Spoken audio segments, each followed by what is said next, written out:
Last time on 11 Fates, our special guest, Lefty, played by Offbeat Outlaw, was able to talk shop with Louis Prudhomme, an orc man with lavender eyes. They shared a bag of brightly colored yellow and orange leaves, and Lefty regained his psychic power reserve, surged with even more available strength, and began to see orbs of light floating around him out of the corner of his sight. Louis implied he would be watching as his eyes deepened to a dark purple, and then he tasked Lefty with a simple request: change a life before leaving. His character was to be judged. From there, our group would retire for the evening. Fancy hotel was found for Jules and Lefty, a tree for Cast, and Rowena retreated to take up Lewis's offer of lodging at a sort of halfway home/orphanage. Lefty and Cass had a conversation behind closed doors. All we heard was, "Tell me everything you know about the god of nature," before the door slammed shut even on our camera view. Rowena read herself to sleep, studying a book with strange symbols as well as a book by a strange wizard on the workings of the world. Jules slept off his massive burger-eating achievement, still exhausted when morning would come. The next day, a bit of recon happened. We confirmed the info previously given by hunted Jules clan member, Ghost Rising. Lefty got his own lay of the land and seemed to spot an alarm system for unwarranted visitors. The group schemed and would approach after nightfall to go and capture the cabbage cactus. They were able to find their way over the underground alarm triggers and at the perimeter of the farmstead, where they saw a large hound seemingly made of shadows sitting atop the roof of the farmhouse. Between some distractions, soft steps, and clever teamwork, the group found themselves with their prize, the cabbage cactus, a necessary ingredient to save hunted Jules Elder, the one and only Defiant Chains. But with their prize in hand, a threat was looming. The Shadow Hound pounced on hunted Jules, and a spell-slinging tiefling revealed herself out the window of the farmhouse. Cass took a poison dart from some heavily trapped areas. Rowena filtered in to defend her compatriots. HJ quarreled with the strange hound, and Lefty let fly a vicious, psychically overcharged arrow that slayed the strange demon person. Their body then fell out the window, was swallowed by a pool of shadows, and the beast in front of them retreated into the fresh corpse, and then they all vanished. But alarms were sounding within the farmhouse, and the group fled as a pair of brothers let fly a volley of arrows, and the group ran, returning fire when they could. But just as they thought themselves safe, a massive volley filled the sky, and as quickly as it started, they were all knocked away. As it appeared, an orc woman was standing in the path, slapping dozens of arrows out of the sky with just a twitch of her head.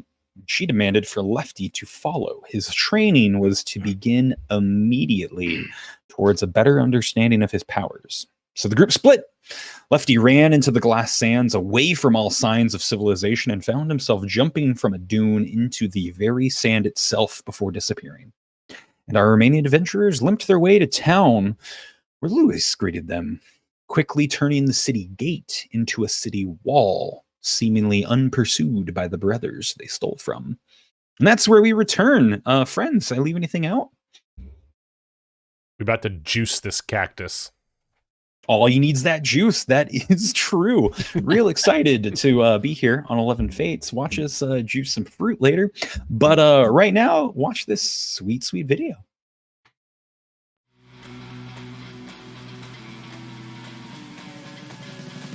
If I'm going to bargain, I'll take their lies and their secrets down with me. A chosen champion of the gods. Better remember the name Hunted Jewel, because the next time you see me, I'm going to be buying out the whole bar.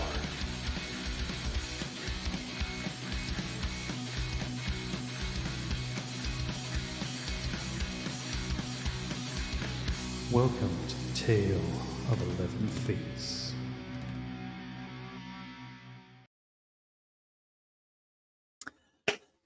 Hello and welcome, travelers, back to the City of Fallen Scale. It is sand-swept. All around it are spires of rocks and plateaus off in the distance. But the camera descends from the dark night sky. Stars come rushing past. Sand sweeps through the air as you're ushered in through the western gate by Lewis Proudhome, an orc with lavender eyes, as he shepherds you in and says you all have earned an evening's sleep from what he's seen, and escorts you throughout the town. You're on the way to the hotel that you still have keys for, but you can also branch off over to his quarters, his halfway home, his currently empty orphanage, where there is stable dwellings for, and I believe even some of Rowena's belongings. You got a bit of a limp as the poison still courses through your body on this evening, but there is an air of achievement. The first piece to a strange puzzle is in your possession. Wrapped in Cassilian's cloak is a cabbage cactus, a fruit veggie plant that has never existed, as far as any of you know, as you walk through this warm and oddly still night. Mr. Proudhome, do you happen to have like a jar back at your house? I need like a jar and a stopper for this thing. Yes, I believe I could find you something of that sort. Do you need it within the hour, or can this wait till morning? I think I probably would like to get it done before I go to sleep. Are you sure fair. that's a good idea, Jules? You're not looking at your peak.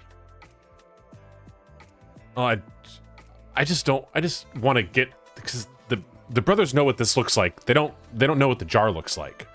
So I figured if we get whatever's inside of this out, and then I could hide it, and then we could just get rid of this evidence, and it'll be like we never did anything, right? The destruction of evidence, the sign of true heroes. True champions. My mistake. The sooner the better, but whenever is possible will work for us. Certainly doable. We can make a small step off here, and he directs the group towards his orphanage, as it's known throughout the town. The nice, charming old lady is there and pipes up and starts dusting the table as all of you come in, and he excuses himself to pop into the kitchen, and she follows, and you're kind of just there in kind of a humble dwelling. It's large, but you have a moment to yourselves, and in a moment he'll return with a nice little jar for you, and it does have a stopper of sorts, and he actually comes back and has a kind of a screw top version as well. It's got just kind of like a chunky wooden rim around it, and it's got like another wooden top, but it seems to have been treated with some sort of oil to actually get like a proper seal, and he brings out just some options for you. Which I want to roll to see which one of these I think is probably gonna not uncork in my pocket. Sure thing. I have no idea what that would be. It's like probably an int. Let's go intelligence or wisdom, whichever you prefer. You want to use your brain or your gut? That's the same. I've got the same modifier. It's a 17. It's all right. Yeah. And did you roll that with disadvantage? Because I believe you're still exhausted at this moment. 100% am. Okay, that's a 10. All right. Yeah, you are just got like these long looks, and you're holding up kind of like both of these styles back, forth, and you're like weighing the options and like shaking them about, and he kind of just gives you a spool of string as well, so you can tie it off whenever, whichever one you go with. Rowena will just kind of look at you and be like, anything with a lid can be sealed off with wax. I'm sure we could get a candle.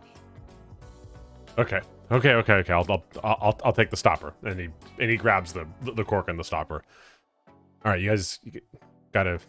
We need a dagger. This way. Can we go upstairs somewhere a little more private yeah, in yeah, case sorry. anyone walks in? Yeah. And Rowena will usher them upstairs to the room that she stayed in last night. And it's gonna be like a walk in and like sweep all of the books and papers into a pile and like shove them under the pillow of the bed to get them out of the way so that the table's clear, the little desk is clear. Absolutely. Yeah. For the other two of you, yeah, there are definitely papers and notes. You see the book that Wizard Core had made wide open, and it's covering up another book. And both of them just immediately get swept up. Mark, just like as a little point of order here, am I actually suffering any effects from the poison? Your speed is halved, so you definitely have some like real stiff legs. It kind of feels like you just ran like 10 miles and you're 2 or 3 hours after recovery, just like tons of lactic acid buildup just from the waist down. So you're definitely stiff. You don't have your full range of movement there. Okay. I'm not like losing health every minute. No. Okay. No. It is just straight up your muscles have tensed up in a very uncomfortable way. Then I will kind of just like, because what's his name is still, sorry, I can't remember his name. You just said it. Lewis. Lewis, thank you.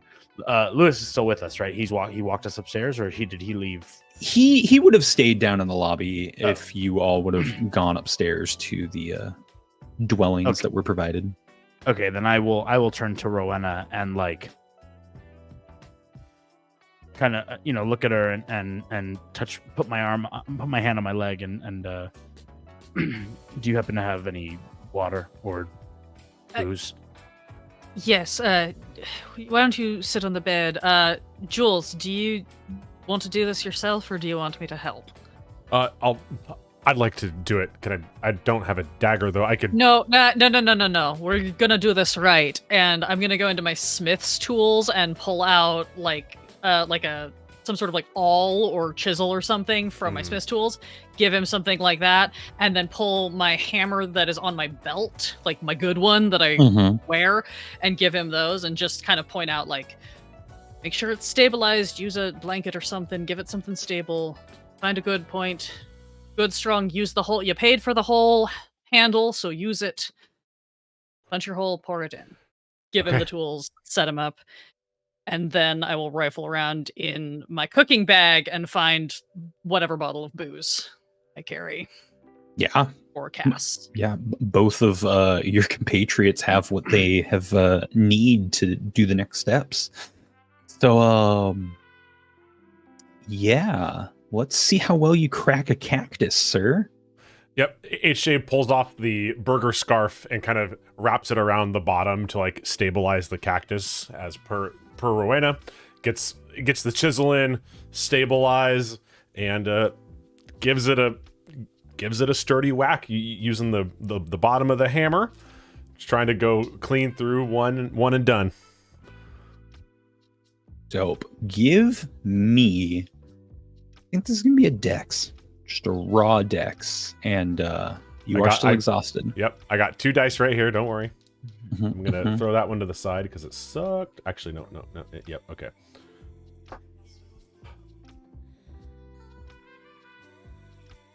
What you got there, friend? Oh, they're both in dice jail. No, one of them's really, really good. The other one is really, really bad. It's okay. Just focus on the bad. It's a 1. It's a natural 1. It's a natural. This is the worst. You can't fail skill checks. Remember, you cannot fail skill checks. That is an excellent point. What is your total? It's a 4. Beautiful. It's a 4. Yeah, which is better than a 1. And give me that. I think a bardic inspiration from 3 days ago, please. Yeah, totally, absolutely. Yeah, it's one of those things of kind of like. Wait. Let me see if I can do anything against it. Do you want to find out the result before you start stacking things? No, I want to see what he brings to the table. It's always interesting. You're welcome. For those of you at home, if you haven't DM'd before, just let your players talk. Just see what happens. I think at this point, Cass is also like kind of holding his leg and has the bottle, sitting in a chair and has the bottle resting on his chest, and is sort of like leaned over, trying to look over Cass's shoulder, and saw this first hammer swing, and was kind of like, Yeah, I'm not gonna. I don't have anything to do anything, unfortunately. So yeah, it it's a 4. is that first hammer swing, and you kind of just like miss your hand and the chisel, and you're like, it's longer than I thought. And so you like wind up again, but you just put a bit too much oomph into it. So instead of you actually just getting like a nice hole in the top, you just have like these cracks go down the side, and there's like 2 cups worth of juice in this thing that just starts spilling out over the sides, out in like 3 different directions. And so like you've cracked this thing like down to the midpoint in like 3 nice big cracks. Thankfully though, this thing is the size of like an overgrown modern pumpkin, and it seems to have literally been filled with juice. So like it is juicy, and like down where the cabbages like start, it's still a nice big half bowl that is still filled with like this sloshing sweet smell that's coming out of it. I sent it a little too hard, bud. And then I HJ kind of is like really surprised with the second one, and just like, oh shit, as all that juice kind of just like goes over and just soaks the burger scarf. And he's just kind of, okay, I think there's still enough to fill this to fill this jar. And he starts to carefully pour the rest into the jar. Yeah, you're able to pick it up from like the leaves and like angle it towards one of the cracks. It like falls out in very sporadic, and you waste as much as you get into the jar from just handling it, but you are able to top off a jar. You have a little bit left over in the cactus. You have a soaked scarf in this cactus juice as well. And you remember from the cocktail that you had made of one of these, clearly it had additives, and that one had kind of like a light yellowish tint. And the more you pour into this guy, the darker of a pink it gets from the juices. And it becomes like this milky pink that's still kind of like barely see-through.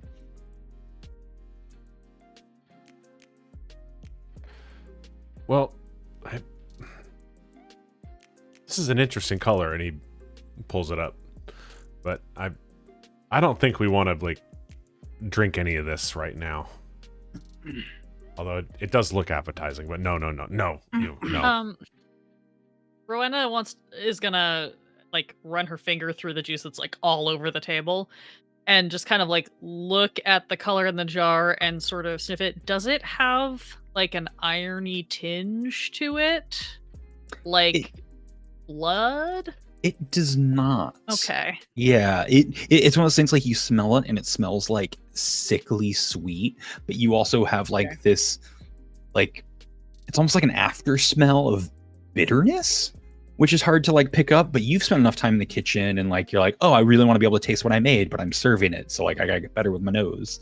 And it's like it's definitely not that like copperiness or like any sort of blood, and you like. You've cleaned bloodstains before. It immediately dilutes whenever you wash it in. And it's definitely not of that, but I get why the thought's there. Yeah, that's the first place her brain went. So she was like, I want to check, but I don't want to risk sticking this in my mouth. I will also take a quick shot at this, but instead, Cass is going to like take a big swig and breathe out, and then take a big deep breath in. And I would like to roll nature for this. Yeah. Given my experience in nature, just if I've ever encountered this this type of liquid or before. Please do. As Cass is doing that, HJ kind of like goes to stop him. You're drinking a curse, right? 22. Just inhaling, right? Or are you actually drinking some of it? No, I'm just taking a deep breath of the like swig is smelling the it. whiskey flask. The swig is the whiskey. Sorry. Yeah, there it is. Yeah, And then I to blow cleanse out and the go, palate. Got it. I thought you were taking a So- big swig of the juice. I was like, No. I take a deep breath out, and I go of the whiskey, and then I go, and I rolled the 22. Yeah, with that 22, you definitely have kind of like these thoughts and memories, and you're going through, and like the smell is a very powerful sense. A couple things just come rushing to you. You've had these sweet, exotic fruits before, through gifts from far lands, but this doesn't smell like anything like those. You've had some interactions now with ball cactuses, and the sweetness that you're coming off of it is this very artificial sweetness. It seems unnatural to what you're actually getting. It's not sugars, it's something else. It's trying to be sugars, and you get this like hint of bitterness at the end, and it's almost like your sense, just like after you had something minty, where like sweet juice suddenly goes incredibly bitter and nasty tasting, but in your nose, which feels really weird, and then it goes like straight back to normal. From everything you've like drawn in about this, you are very safe to say it is unnatural. One, this thing's not supposed to exist, because you've even heard that crossbreeding of these plants seems near impossible. But two, there is something within this profile of, of things that are kind of possible within the realm of organic foods. And it's just, it's concerning. Like you genuinely feel on guard about this. Like it starts to like run off the table a little bit, and you definitely take a step away from it before you are consciously realizing what you're doing. Yeah, and I think as I take a step away from it, I maybe even put my, I to take the deep breath, I stood up, and as I take a step away from it, I maybe put my hand on HJ's shoulder and sort of pull him towards me, caught off guard by it, and then I lean back in and observe it a little bit, and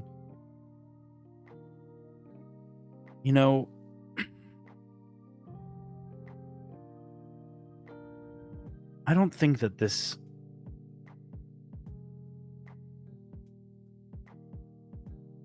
curse isn't, it's not from nature.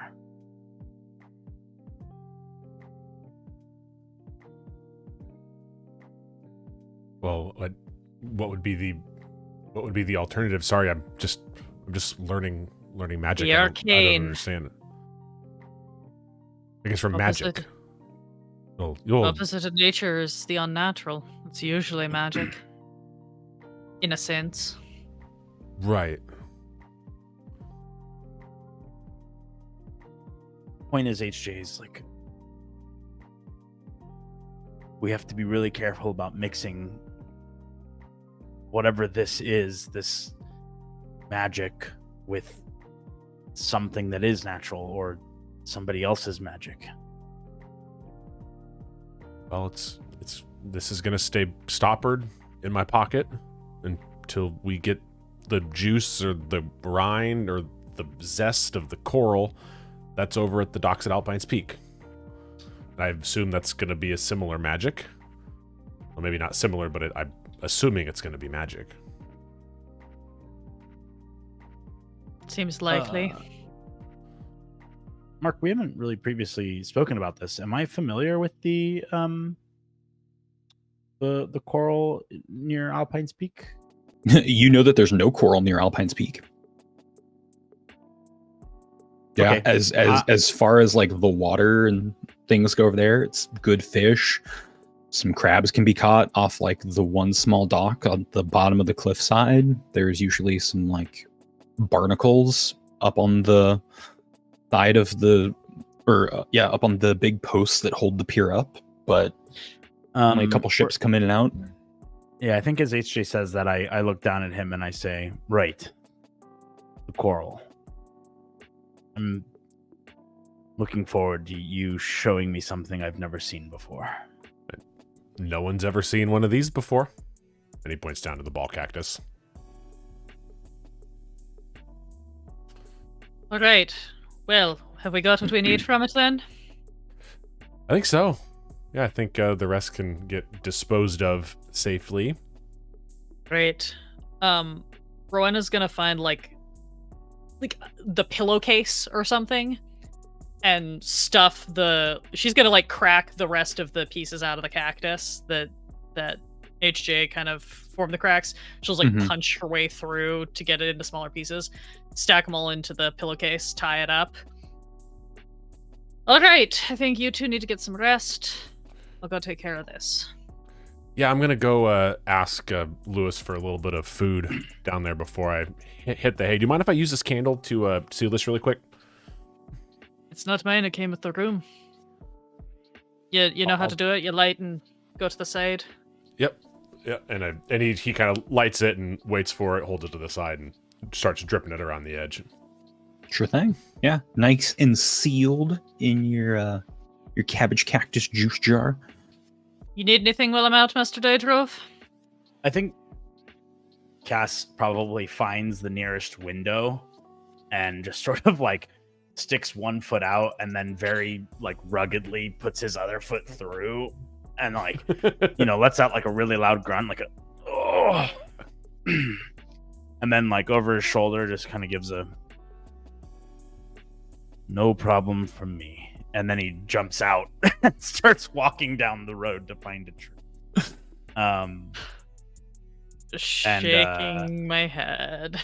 And as he's walking out, kind of in an individual scene, alone walking down the road, he's just like in one hand got the bottle of whiskey and taking long drinks from it, and at the other hand, like gazing at this pomegranate in his hands that he's pulled out of his bag. And Excellent. just is walking down the street, looking at it, observing it, turning it around in his hands, and looking for a tree all at the same time. Absolutely. And yeah, camera's gonna follow you holding and turning it around, and it's almost as if you're turning it, it just goes another deeper shade of red. Nice strong whiff of pomegranate comes with the deepening as well, and almost as if it's ripening within your hand, but it still feels very tough. And the camera fades away from you as you continue down some trees spotted off in the distance. And Rowena, you're going to be disposing of the evidence. I think we're going to catch you as you come out into the main street. Yeah, I'm going to go to the whatever like public stables we put the horses up at. Mm-hmm. Because I also know that we've got that other ball cactus that Ghost Rising left us there. Yes. And I think on my way out of the hostel, I'm gonna swing by the kitchen again. I'm gonna ask the woman at the front desk if I can borrow that other jar that Lewis found. And I'm going to head to the stables with that and with this pillowcase, and I'm going to crack into the other ball cactus, juice it into the second jar, repeat the process of smash the rind up, mix it in to the pillowcase with everything else. And then I'm going to sling it over my shoulder and go for a little walk and look for a compost pile or a public dumpster. Some equivalent of where's the alley with all of the trash out behind one of the restaurants or the hotels. Yeah, also, certainly. Keeping a little bit of an eye out for Cass if I see him. Not going to force it, but if I spot him, just keeping an eye out. Sure thing. You make the rounds. The juice that you get out of this actual ball cactus is clear with just the faintest hue of yellow. It's almost indistinguishable from just a clear liquid. Doesn't have a milky nature to it at all. Really just kind of looks like almost pristine water. Has a much more subtler sweet smell to it, but seems hydrating. There's plenty of leftover juice in it, so you're able to even just drink one of these and top it back off again if you like. Probably. Yeah. Waste not, want not. Yeah, absolutely. But you're able to sip on it. As you break it down, get it, you start walking about, and you do find like some community gardens and like a nice path that you wind your way through. Can you give me a perception check? Absolutely. I will say too that I am trying to be discreet, but not in a like, why is that person skulking around way. Of course. Perception is 22. Yeah, it's as you're kind of cutting through this community garden that clearly has like a pathway to going to like kind of the dumping area. It does seem to be behind some things, that like this other path catches your eye as you can see like the top of what looks like almost like a modern take on a hand, kind of up over like a little bit of a hill. And your curiosity gets the best of you, and you come over and you see 80% of like this modern statue that you've seen once before.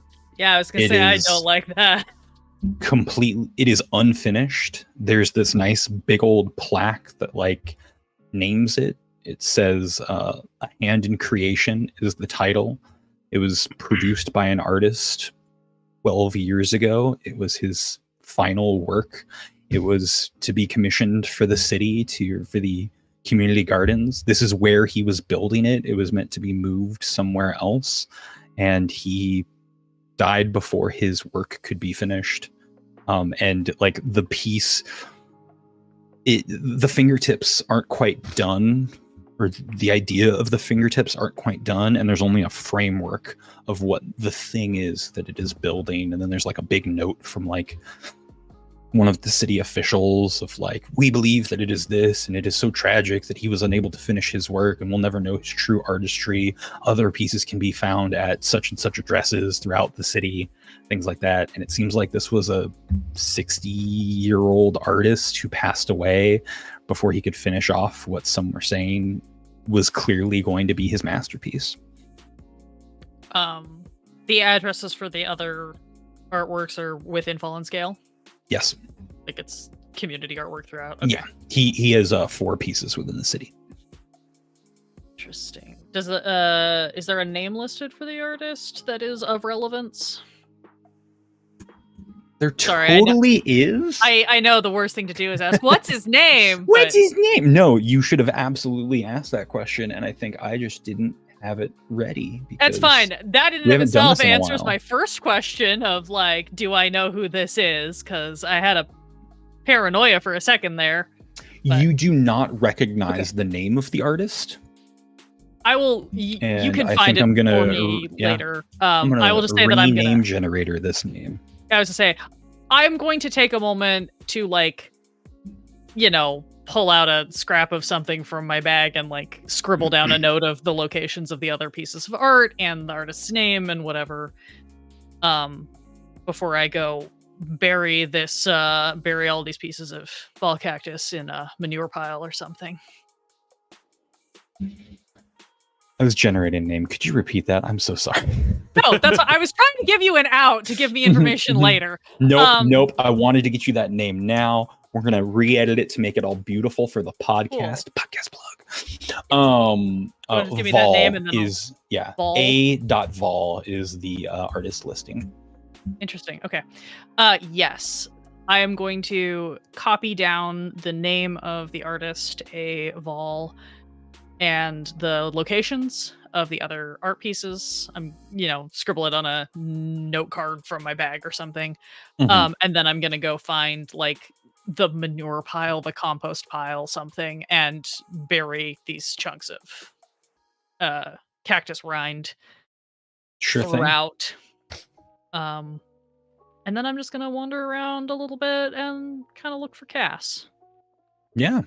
And it's about 10-15 minutes to get the stuff buried. You go to a couple different places just to be sure. Probably ditch the pillowcase too, as it's probably been stained. Doesn't smell too nice. But you do end up finding your way towards about where you went, and off to a side. You do see Cass perching himself up kind of in between 2 palm trees that are going up, and he seems to be able to fasten kind of a sleeping rig up there. Yeah. doing all right there? I think Cass is holding the pomegranate still. Like, he's not making a secret out of it. He's just holding it. And he says, nature's a tricky one, you know?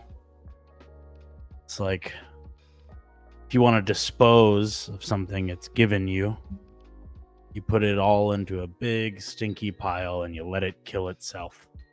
Then it gives you more life. And then and he looks at it and he kind of holds the pomegranate. He says, "You smell." She weren't a woman, were she? The one who broke your heart.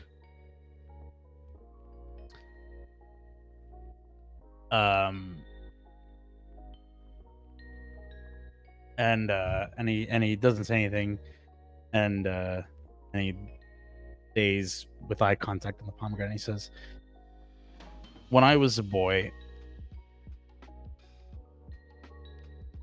I was always told the gods were the guides. They're not all powerful beings. They're not here to tell us what to do or how to win wars, or they're here to guide us. Who knows to what? Salvation, maybe. I don't know. But then I was a champion. I was chosen.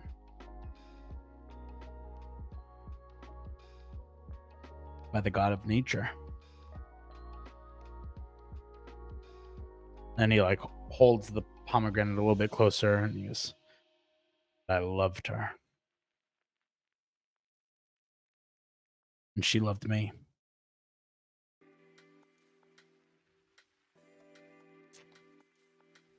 And then,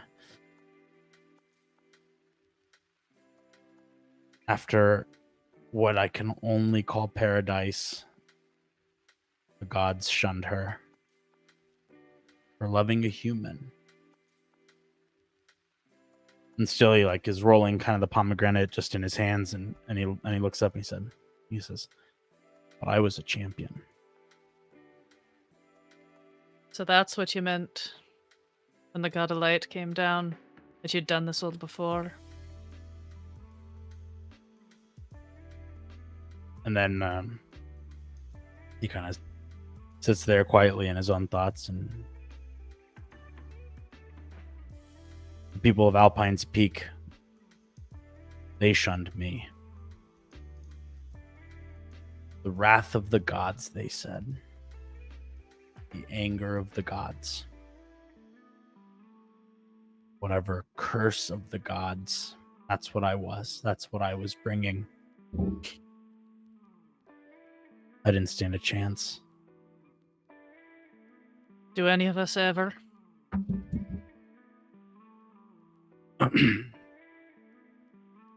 Finally, he stands up and he holds the pomegranate in front of her. "If anything happens to me, I could be dying. I do not care.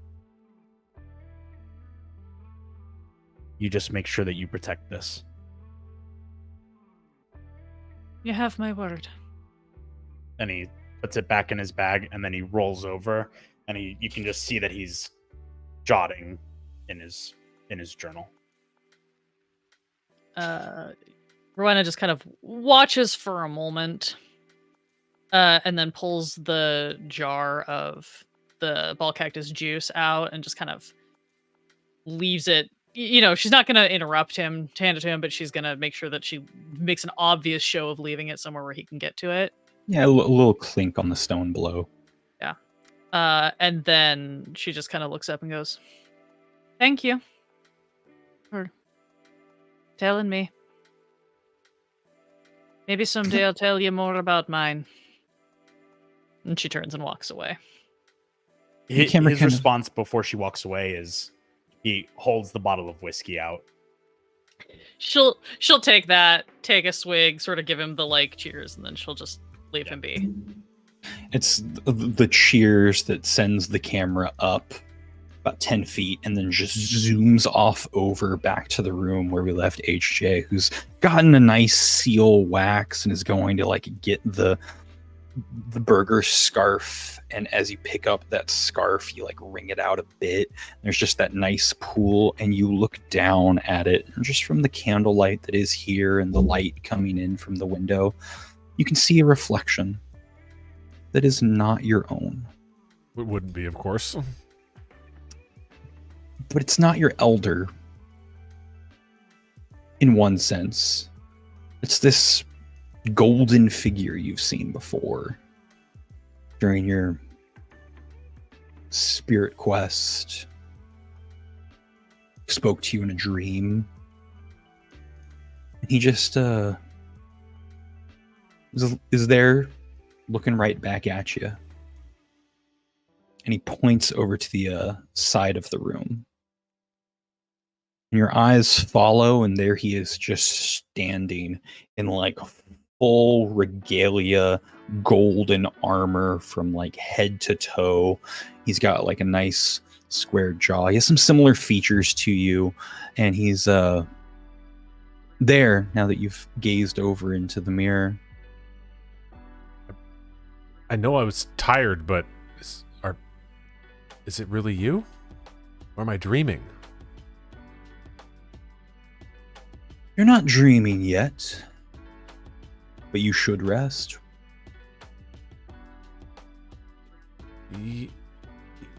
Yeah, am I on the right path? I don't know. I wish I did. But I've been observing, and I'd like to help. Really? Yeah. I have always been curious where our lineage has taken us, and you're the first who I've been able to ride along with, so to say. Well, it's because apparently I'm not like the rest of the hunt. That is obvious to me. Look, I think I'm going to make some big changes back there when I get back, and I'd love for you to be there with me. I would like that too. But you should rest. I'd like to show you home when you do. If that's okay with you. It will be a long journey, but it'll be worth it. Oh, like after I go to sleep, I think are you talking about like the airwalk? Like we're gonna go airwalking? Yes, like the airwalk. It's a clever way to say it. Oh, that was so much fun. Okay, yeah, no, I can go to sleep right now. Well, no, now I'm excited. Are you safe here? I'm feeling pretty safe. I'll see you soon. As like Okay. a shimmer goes back to your own reflection.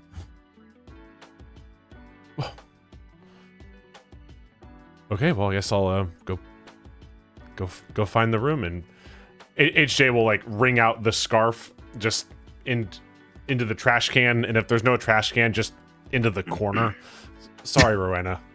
Out the window, even? Come on, man. I'm exhausted. No. That does not even like.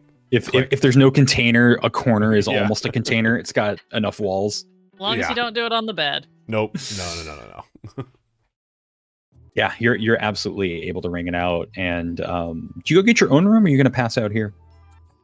I think I'd probably go down and ask about a room. Yeah, certainly. That nice woman is there and is more than happy to give you your own key, walk you up to another room. It's kind of like 2 doors down, lets you in, and you're easily able to get to sleep. You are exhausted. Kind of as soon as you go horizontal, you are out and Bye. immediately fall into a deep, heavy sleep. And all of you find sleep at some point in this night. Rowena, you've got some reading to look over, but it's been a day. It's still not making any sense. Sleep comes to you pretty quickly. Your journal entry goes smoothly, Cass, and for each of you, something strange happens in the night. Rowena, you shoot up about 4 hours into your sleep, and something has clicked in your brain. And you just immediately pick up both books and can read them perfectly. All weird notes in the side, all of those strange markings you had before, they make sense. And you just throw that book from Wizard Core and start diving into this book.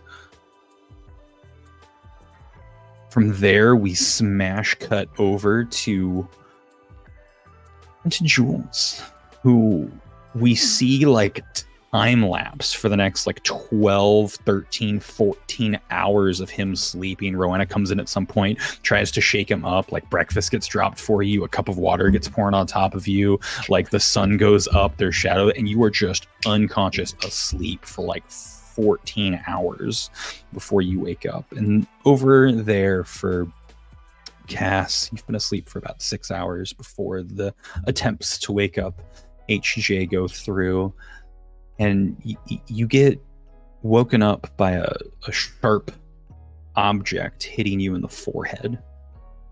It's light, but it's just the edge of it, like really just startles you awake, and there is just right in front of you, like rolled into your makeshift cot, a conch. Like a picture perfect conch. It's like light in pink texture or pink coloring. It's incredibly smooth and polished, and there's like these strange markings that are ever so little on the backside. But the most surprising thing about it is you can almost see like a void on the inside of it. There's something strange resonating through. You think it's Gary's voice.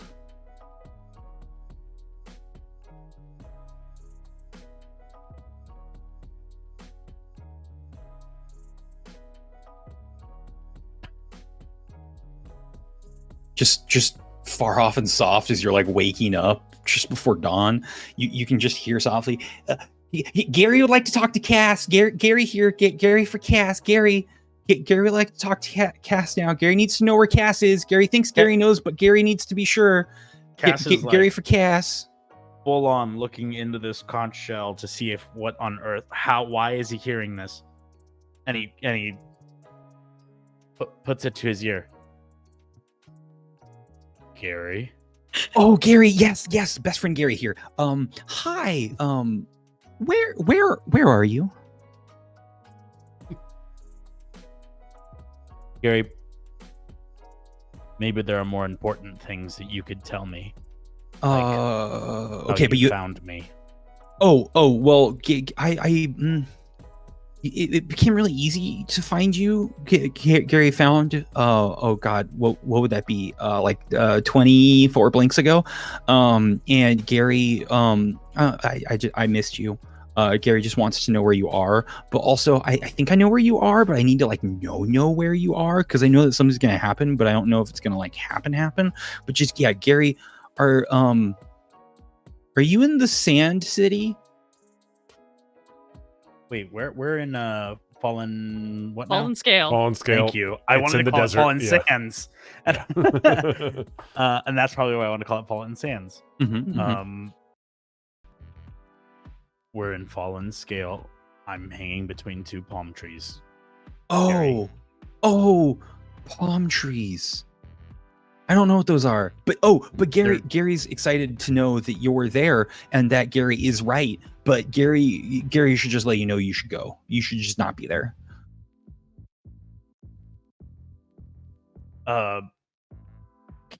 Cass holds the conch up while sitting up and like tying himself to the tree and disassembling his like sort of hung system. He's taking Gary at his word, but he's while taking Gary at his word and disassembling his sort of bed and all that right now. He is just 1,000 questioning him. Okay, Gary, how do you, how, let's start at the beginning. How'd you get a hold of me? Oh, Gary can move now. Yeah, Wizard Core figured out a whole bunch of stuff. So now Gary gets to use all the word puzzles Gary's knows, so that way Gary can move his hands like Wizard Core. So I used Gary hand motions to find you. Cass is now like climbing down the tree. Okay, Gary, and what exactly is this warning that you have for me?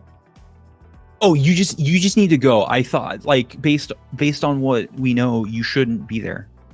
Gary, we're not going there, but other Gary's gonna go there, and that doesn't seem good.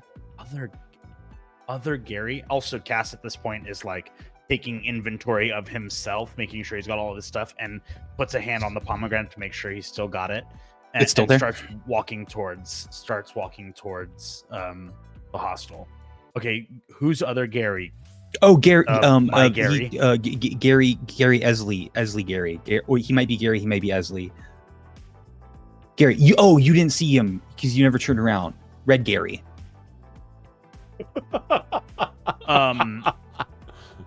Okay, he says the word red, and Cass is in a full sprint to the hostel, and he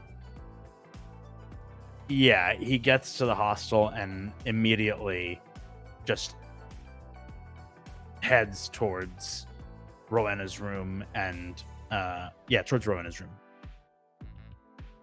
Rowena is sitting at her desk and she's got all of her smith's tools out on the table and all of these fucking papers and notebooks spread across the table. And as soon as you throw the door open, there is like an immediate instinct reaction where whatever it is that she was working on, she just like throws her whole hand over to hide from you with one hand, and the other hand grabs one of the books and just whips it behind her back. Like it's all one move as she just turns to look at you. And sorry, go ahead. Yeah, no, it's just like one maneuver of covering these two items and just immediately turns with the eyes of like, what's up? And with a conch to his ear, Cass locks eyes with Rowena and says, Sloled Waven Noel Cat Fatur. Shit! Starts shoveling everything into a bag. Oh no, you need to go, but like, not like now go. Like, yeah, no. Gary caused panic. Sorry, Gary. Gary got polar bear ice that Gary can eat, so Gary's hopped up on polar bear ice. I assume that Rowena cannot hear any of this, right? Oh, it is very faint unless you have it up to your ear. So okay, if you like pull it away, like I'm just you making hear eye Gary contact with rambling you about while polar bear I'm ice. shoving things into a bag. Cass's whole demeanor just like totally slumps over, like Jesus Christ, or better said, how Rowena would say it. Oh, fates. As soon as the demeanor changes, she's just gonna like slow down a little, like kind of pause, set the bag on the table, and just sort of like settle back in the waiting position. Like,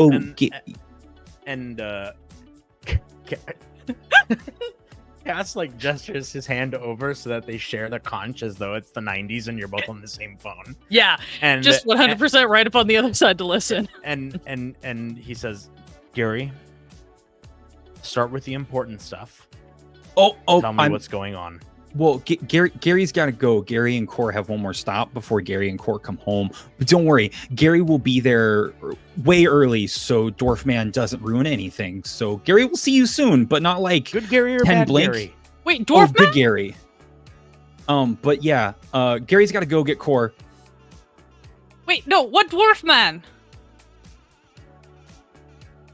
And you like look back in, and that like weird void that you saw at the like inside of it is actually just a shadow now, and there's just been no noise from the conch.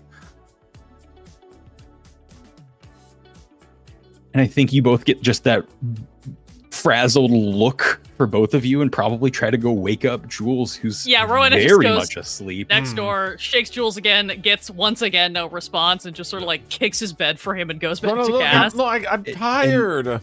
Not even a response. Like, that is something you may dead feel in your like own vision quest right now as the camera just plunges into your forehead, and you,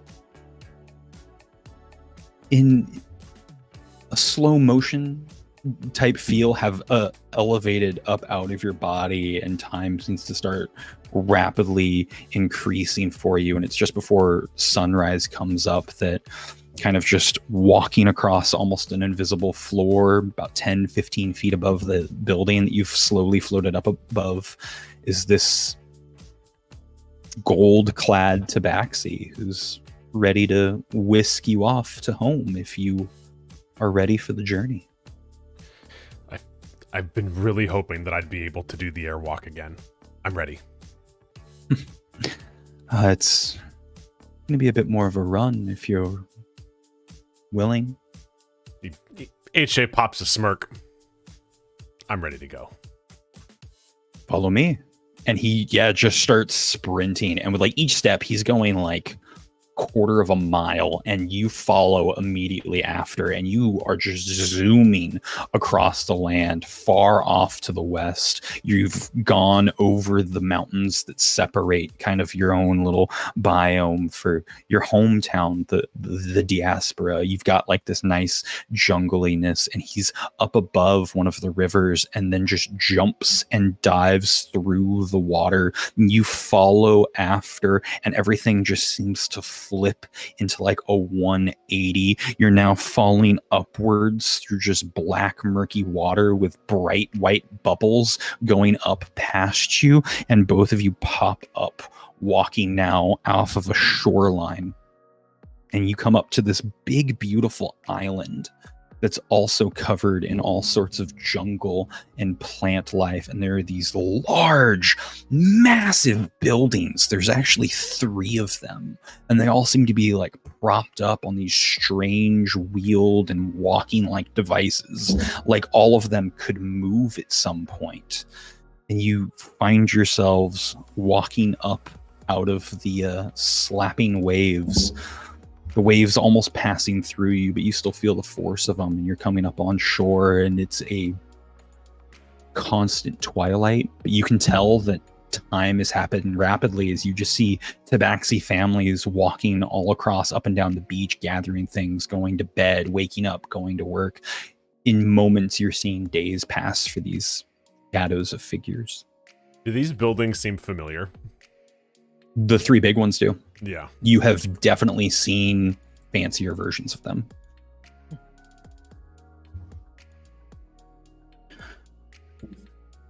Strange. These... I know this city. I roughly recognize it too. This is diaspora. This is one shape of it. But I don't understand. Why is it here? What are those things below the buildings? They're what remains of its moving parts. What do you mean remains? You're saying that this is it. This is not my home.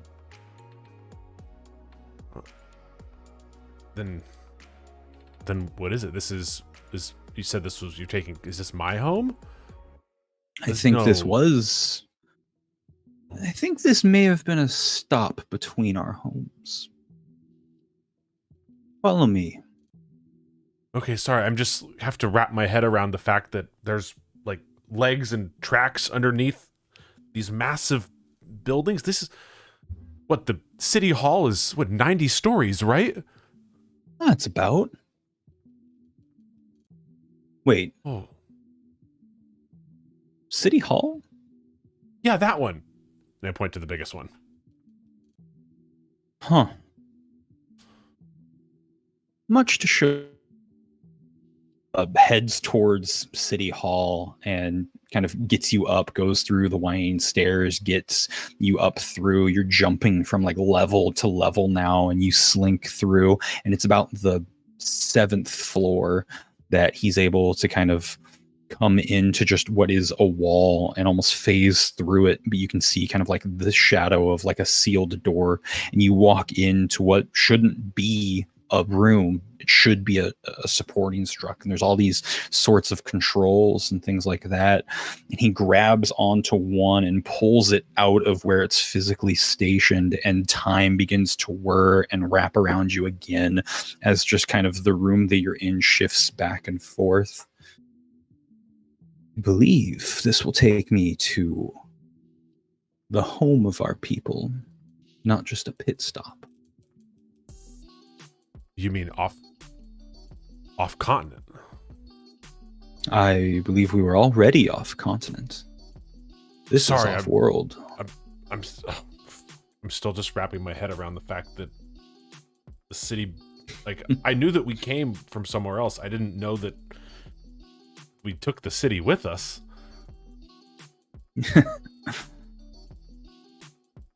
Something like that. And then, yeah, all of these handles are kind of like swirling and whirling about. You're not sure which one is like a real one, and just the room rocking and back and forth. This room fills up with just black, dark water and then empties back out again. And all 4 walls around what is the center column kind of just descend, and out you walk into golden light. And you walk out, you're on like the 7th floor, and you look out, and before you is just a massive utopian city that has buildings upon buildings, all way larger than this city hall, going as far as the eye can see, with what looks like almost like parklets or almost plantations in between all of these various buildings. There are just tons of tabaxi as far as you can see, as well as these like tall 12-foot like giant slender creatures that are just completely oily black, and then have just 2 massive white eyeballs, kind of like oblong softballs, walking about, just seemingly taking notes, just observing the tabaxi. And then occasionally they'll stretch about 40 feet tall, grab onto something, and then go up a building, and then find their way up to the tops of these buildings that are hundreds of stories tall. Have I seen these things before? You have not. It is uncomfortable to watch these things move. Yeah. It is, yeah. I think as one grabs the top of a building and kind of like stretches up and jumps up, HJ kind of just looks up and just says, "What the fuck is that?" Those, you believe it or not, once our creators, once our masters, and then our sworn enemy. They're the reason we left. They're the reason freedom exists within your soul. Okay, so what do I do with this information? Why are you showing me this? We could attain this again.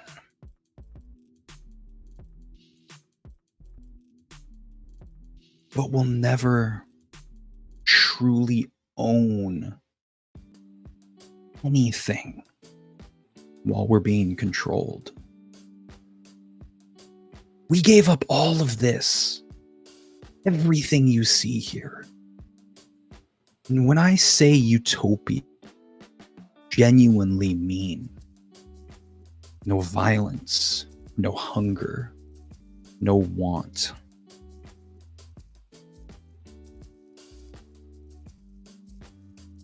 So how do we get it back?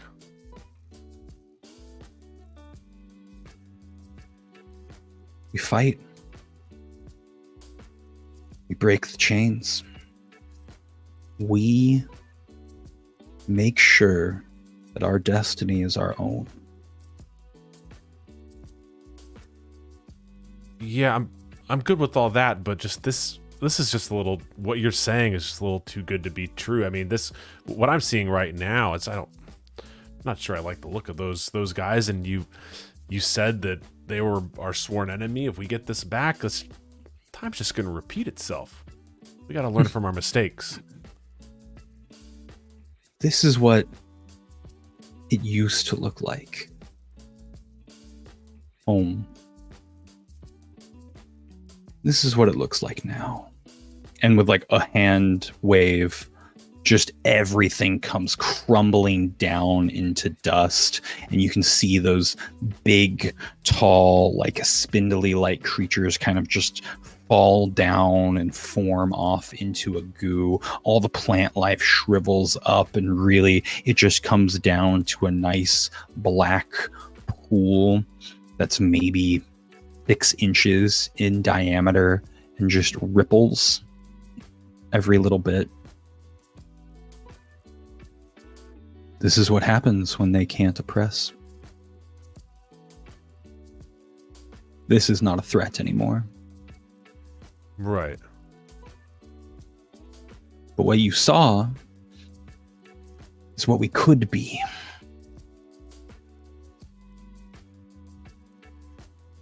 I just need to know that you can see the potential.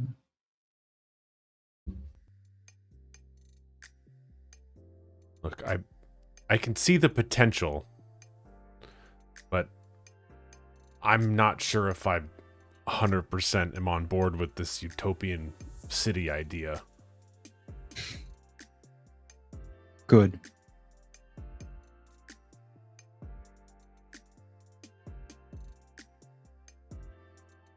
Sorry, I'm just still confused.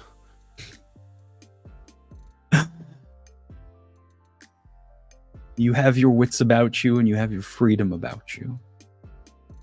You should try to achieve your own vision. This was mine, for it was a memory. It's a memory you deserve to see. But we should work on forming new ones. Okay. Do the buildings still move? Sure hope so. And he like pats you on the shoulder and you just go rushing all the way back to your body, and just 2:00 in the afternoon, just sit up gasping.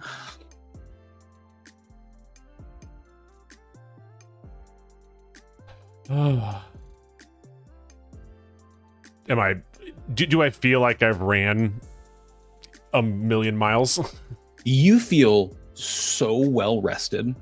It is ridiculous. You are bounding with energy. You've got like this fervor within yourself, kind of like when you wanted to go off traveling for the first time and like leaving the city and just get out there, and that thirst for adventure, and you are up and ready to go. And there's just kind of like a holler from like down the stairs.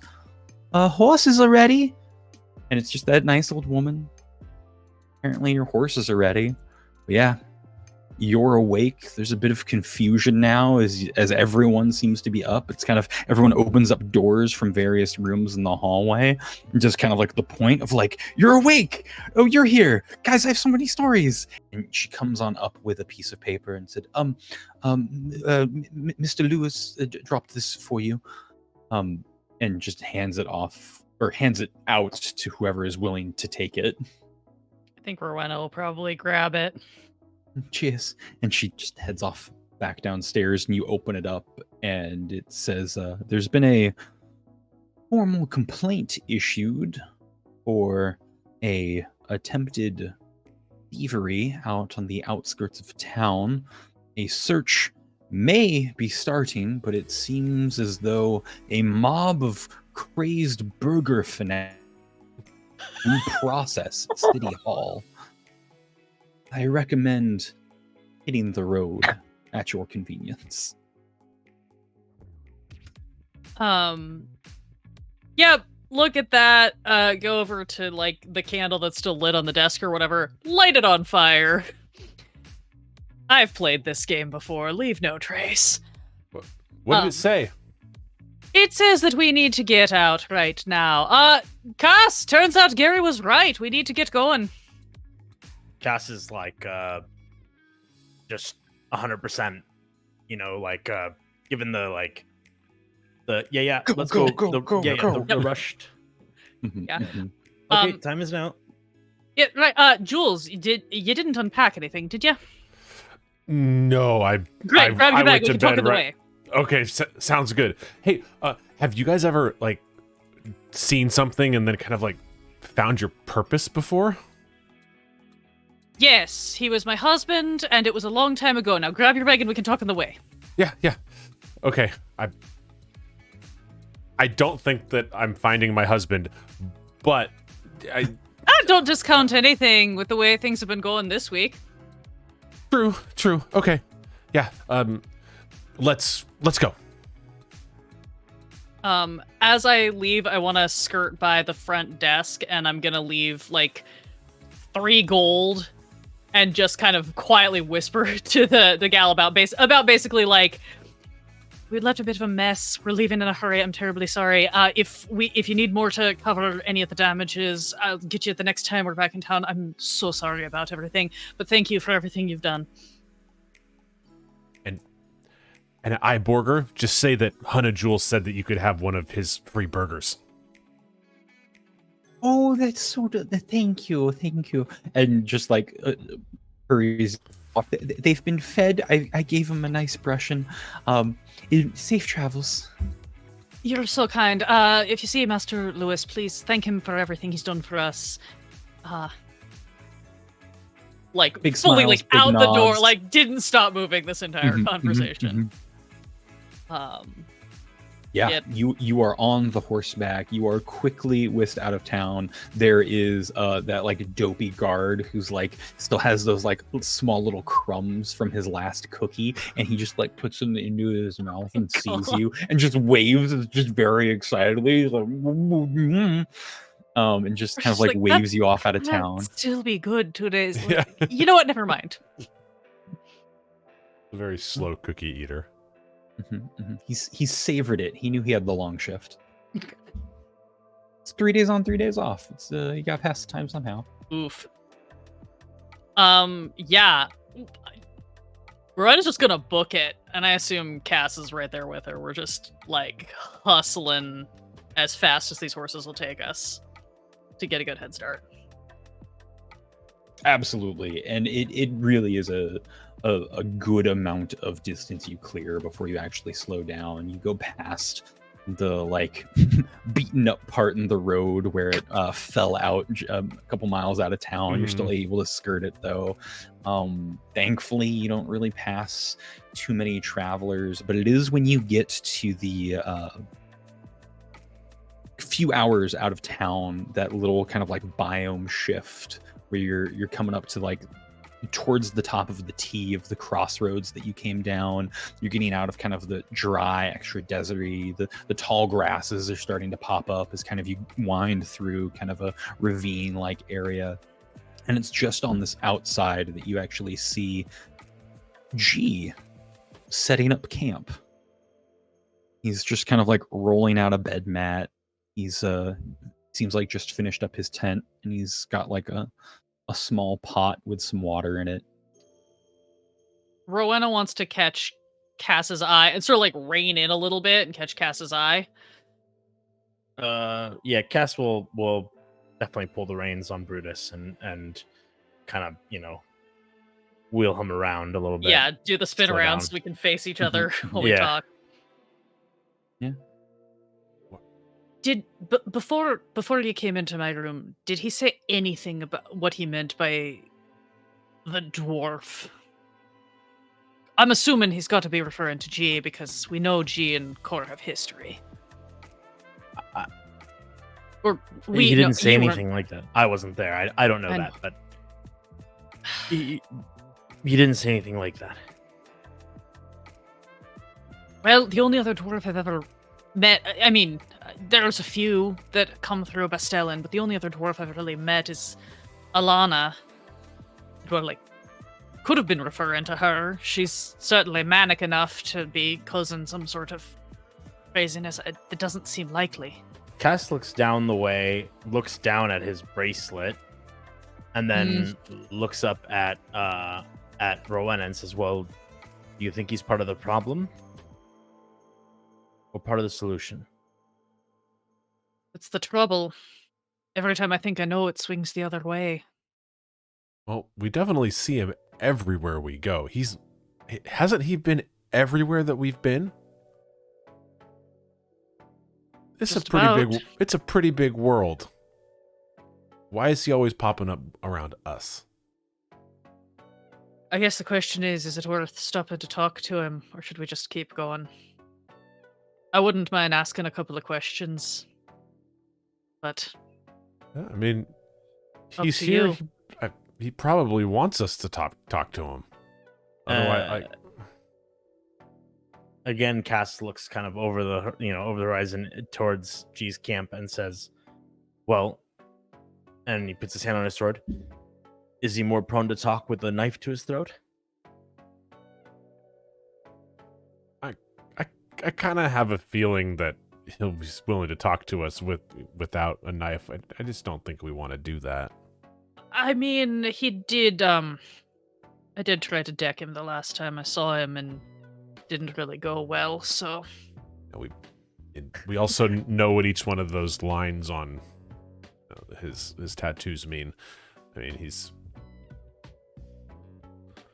Cass pops like a slight smile at I tried to deck him last time we talked to him. And he looks at HJ and goes, "All right, kid, show us the way." okay. Yeah, let's go. And HJ whips the horse and goes over towards G. Hey! Fancy seeing three of you here. Hey, Good to see you're all met again. yeah. What brings you over to Fallen Scale? Honestly, I don't trust that core. This was the last place I actually remember seeing them. So, it's gonna camp out Really? here a week or two. How long ago was that again? A couple 100 years, you said? Oh, at Something least like.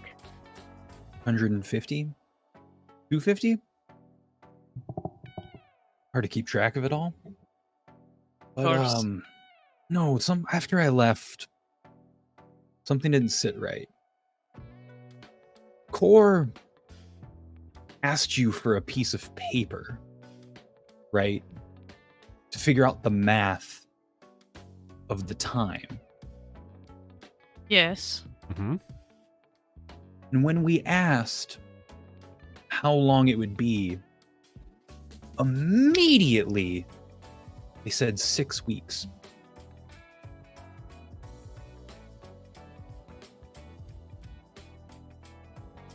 I don't know. Something doesn't sit right. So you're saying that they didn't need that? They used the paper for something else? No, I think 6 weeks was a bluff.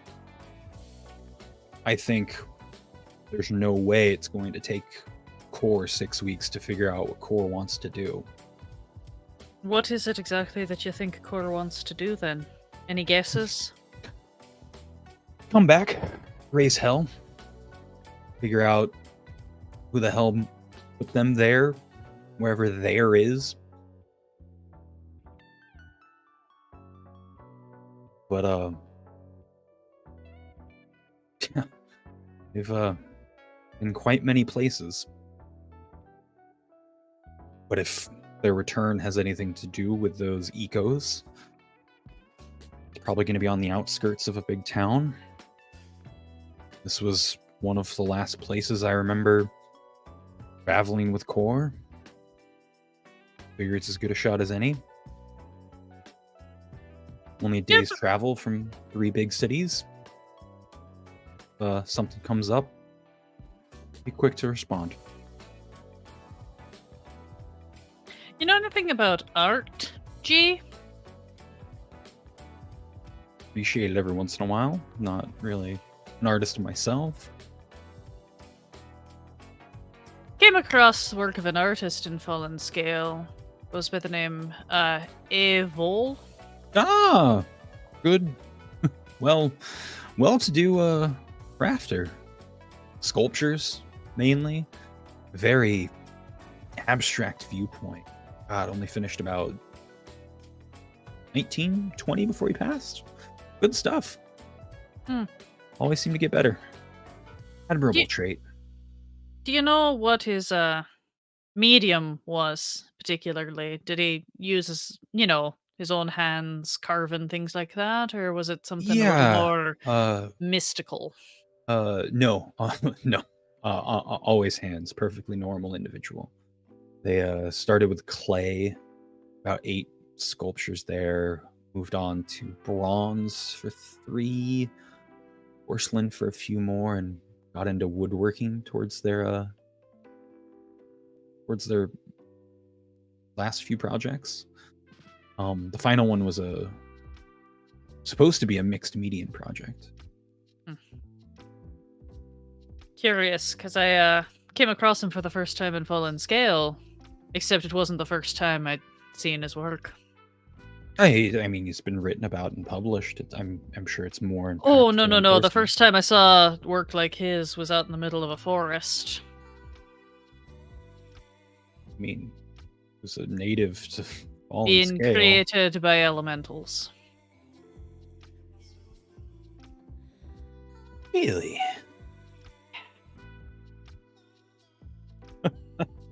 That's where we got the eco from for the wizard core.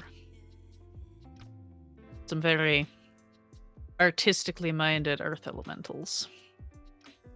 It's thrown in the face of everything we know about elementals then. They're mindless beasts that act on instinct of the element that they're ground in, with characteristics that are predictable and controllable. They're conducting art or speech or free-form thought. Well, that would completely turn everything we know about elementals upside down. You've never heard of anything like that happening before? No. I've heard of rogue elementals seemingly having unbridled rage toward specific people, but that's about it. Usually they're eco handlers. So that tracks. Every time you turn up, I learn something new about the world. I hope that's a good quality. We'll find out.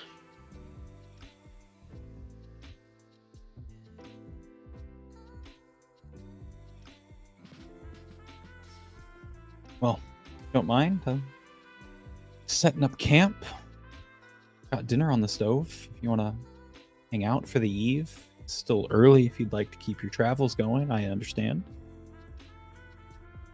Rona's gonna kind of look at Cass. It's a little bit of that look of like, kind of asking like, should we say anything more?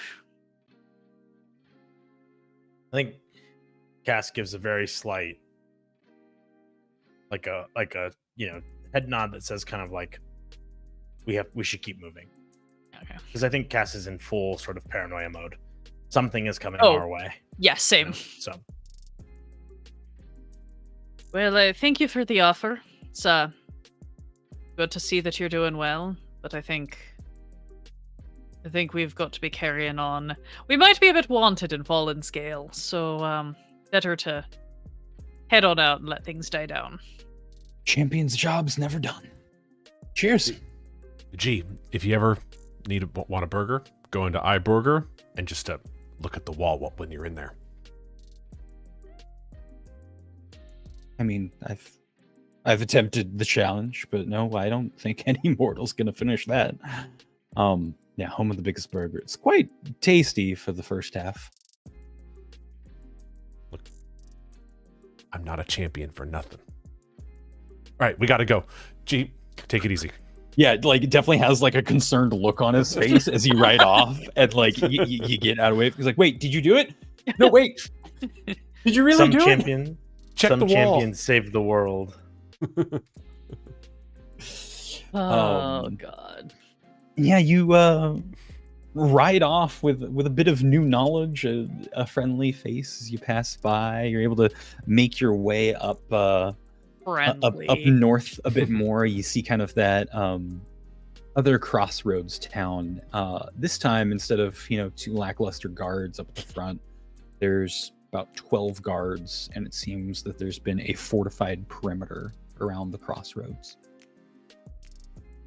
And they hail you and come out to meet you as you come up.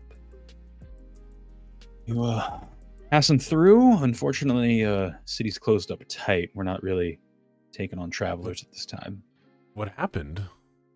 There's a beast out to the east, seems to be running amok. We've been ordered to shelter up. Could be for the long haul, and I'm sorry to say it, but we don't have the resources to take on many more stragglers. Could be What- days, could be weeks. What kind of beast? The report says some champions were dispatched a few weeks ago to take care of some beast stirring in the west, and seems like the problem's only exasperated. Rowena kind of looks over to Jules and Cass and just holds up 5 fingers, asking about the group of 5 That's- that was and- dispatched at the same And time with us. Jules is like the ones in blue. It definitely rings a bell. You remember the twins that Yep, the twins. you had raced into town with. You also remember the terrified gnome that wouldn't take his eyes off of G, as well as what appeared to be an orc shaman and an elf wizard. They were dispatched for something off to the west. And you guys haven't. Did you get a look at them before they went in? Did you see the group? Oh, we didn't see anything. We got report from the city on over after the their southern homesteads have been ransacked. Some have been fortified, but most have been abandoned, wasted up in the city gates. How far from here? Last we know, attack due east on the roads. Homesteads just south of. Want to get the name right, so I'm checking. Why am I not remembering it? South of Bastellan. That's the Just next south of idea. Bastellan. Been ransacked. Rowena's just gonna kind of, again, sort of like wheel her horse around and just kind of look to everybody and be like, it's where we'd be passing through again, and it's where we've been the last couple of times we've come by this way. I just have a hard time leaving some fellow champions out there to dry. I'm more concerned with the fact that this stuff seems to be following us. Maybe it's coincidence, but this up in the homesteads, G turning up at full in scale.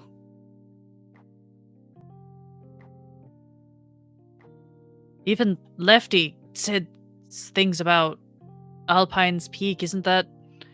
And she sort of looks at Cass and doesn't finish the sentence.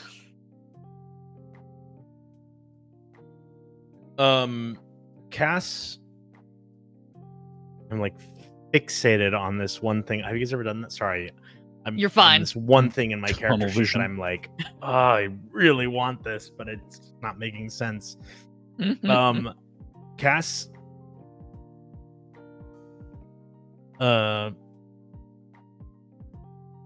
sorry, the homestead is west of us, right? It would be east of you. It is the southern portion of Bestellin. So you are at the top of the T of the kind of like crossroad area. This little crossroad towns. It's kind of like a little bit smaller or a little bit bigger than Aria, but doesn't seem to be as welcoming. It definitely does seem to be a bit more of an outpost, more so than a community. Here, let me get you the real map. So that's the I real map. I don't literally. think that we've published the map on the channel. We did have. We just share haven't it, talked but- about it. Yeah. So you're about I think this is 2 or 3 hours due west of Bestellin. You're kind of on that main road that would take you all the way to Aria. Then there'd be a split off to Daybreak where you started, or the road all the way up north, which would start the journey to Alpine's Peak. For those of you in the chat, if anybody else is looking, this is the unlabeled version of the map. I will pull up the labeled version and I will drop it in the Discord. That was just the quick link that I had. And the players know roughly what every place is because we helped build the map. But I am pulling up the other map. I just have to get to the right folder.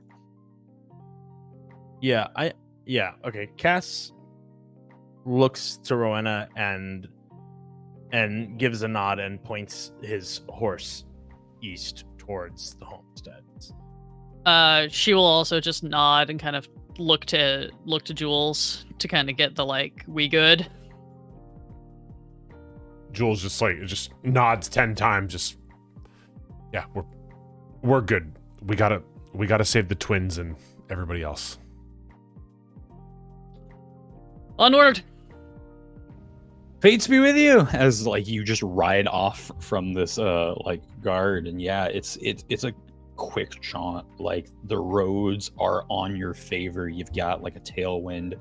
The horses even seem to have a vigor to themselves of just getting closer to Bestellin as night is falling. And as night does fall, you can still see just billows of smoke here and there coming through the western portions of it. Homes are abandoned, but once you get towards that middle that kind of line up with the gates of Bestellin, you can actually see just kind of like a barricade line and almost a trench dug through, like right through some of the homesteads. And off on the eastern side, that's where these plumes of smoke are coming from. Looks like fires here, fires there.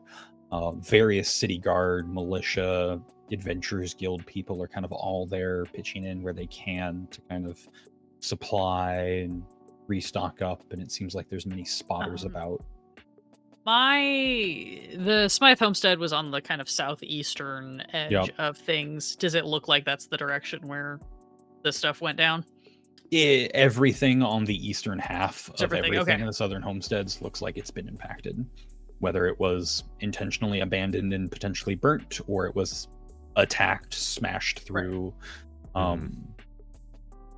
I want to, if there's like a group of guards, relief workers, something nearby as we roll up, I think I want to roll up, and I think Rowena's gonna fish around in her bag and get into, like, she's got the box of like adventuring guild insignia and stuff that was given to us when we became champions. I think she's gonna dig down even further than that and pull out her insignia as a member of the trade guilds from Bestellin, like her actual one that she never actually turned in when she left, obviously.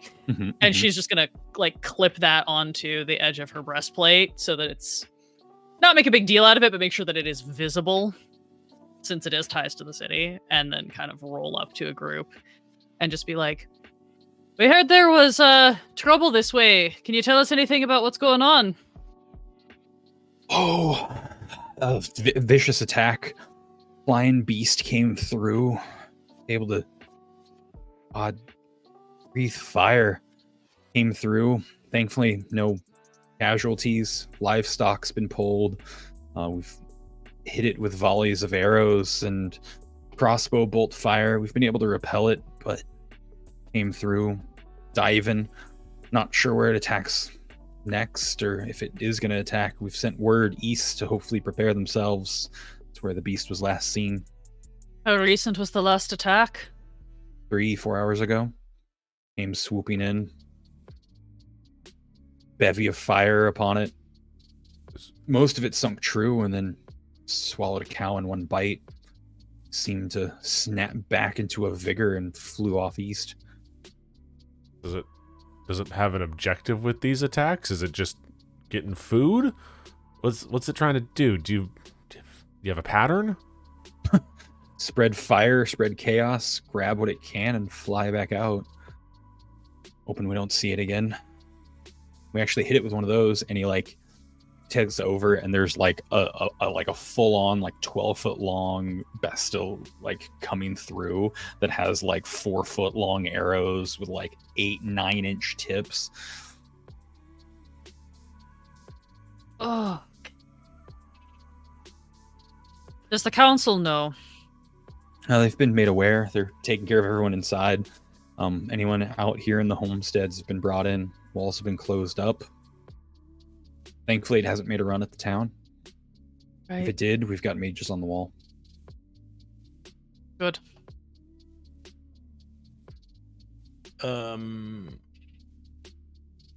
I think that like while this conversation is happening, Cass just sort of slowly trots past it to kind of get a lay of the land, looking for like maybe some sort of like directionality for where it flew to, or like, you know, after it caused this chaos, what way it was moving towards. I'm basically looking for tracks here. Yeah, absolutely. Go ahead and give me a survival. Okay. Well, let me just check one thing really quick. You do get to add your D4 You do get from to your add your racial D4. bonus. I Yeah. couldn't remember. Ranger things. Okay. Variant Okay. human feet getting strangeness. Hold on there. Hold on there. Just give me 1 second there. That's an 11. On 11, it's not too difficult to spot. You can definitely see lots of arrows and bolts that have been broken and not reclaimed yet. But you do see kind of out a heavy imprint of what looks like 1.5 foot wide dog prints. And then about 6-7 feet behind them, it looks like 2 giant lizard feet then jumped off after pouncing there, and there is a swash of a tail another 5 or 6 feet behind it.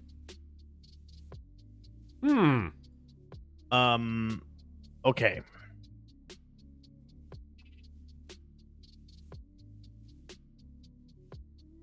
Yeah, Cass turns relatively quickly to Rowena and HJ, and kind of with a look of urgency on his face, you know, points towards the tracks, you know, like, hey, look. And gives kind of the, you know, like, we know where we're going, so let's go. Yeah, Rowena just gives him the nod and turns back to the guard or whoever she's been talking to, and it's just like, thank you. We'll be on our way then and see what we can do to keep this thing from coming back. Good luck to you. Hope I never see it again. I hope you don't either. How many heads did it have? 3? You know, just once. Just once I'd like it to be a normal pack of wolves or something. Just once. I know how to deal with wolves. I've dealt with wolves. Says Rowena. She's like follows Cass and starts heading east again. Absolutely. It's getting darker, but there are various fires still being put out. It seems oddly calm, and it is a bit of a ghost town now. There's still smoke in the air, but you're able to kind of make your way through, and you do find kind of like patches of footprints where it seems like it's almost been landing on the ground, jumping, gliding 60 some odd feet, landing again, jumping, landing. It's kind of got this pattern, and it seems to be going up and over the roads. And then it seems to just get on the actual road itself. And it seems like it like sunk into the ground a bit, like it were almost smelling the air. and kind of almost see through these tracks that it has, and there's just a bunch of scurrying.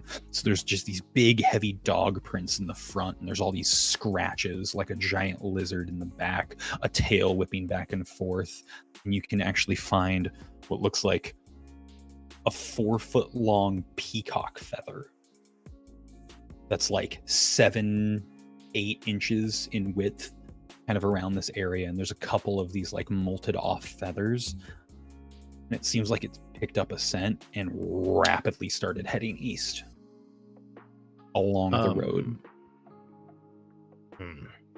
Okay, all right.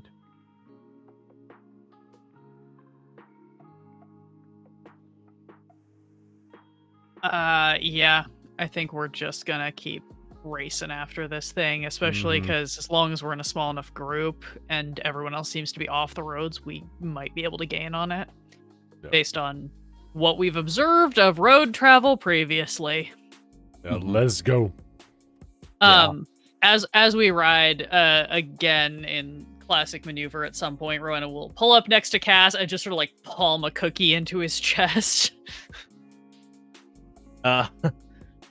He will grab the cookie and laugh and put it inside of his cloak.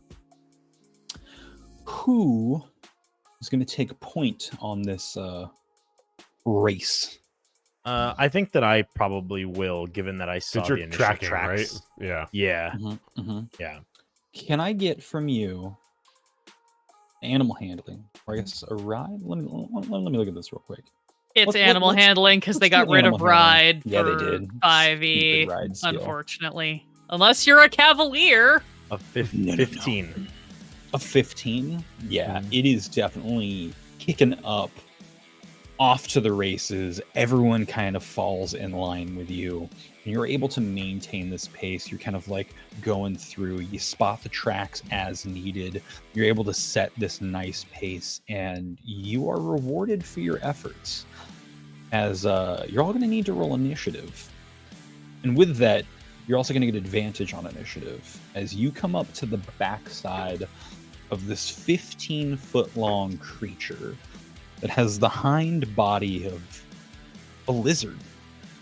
But on its top back is giant wings filled with peacock feathers that run down to a limp and broken head off to its left. That is a broken neck of a peacock head, much smaller than the very active lizard head, and it kind of whips around to see you trotting up, and its front side is covered in dark black and gray fur, and off to the right is this like half crushed in head of a dog off to the side and limp. But there in the middle is a nice big overactive lizard head with big eyes walking around, and just behind it, maybe 150, 200 yards back, is a fortified, untouched village of Aria. You got there before it could start sieging it.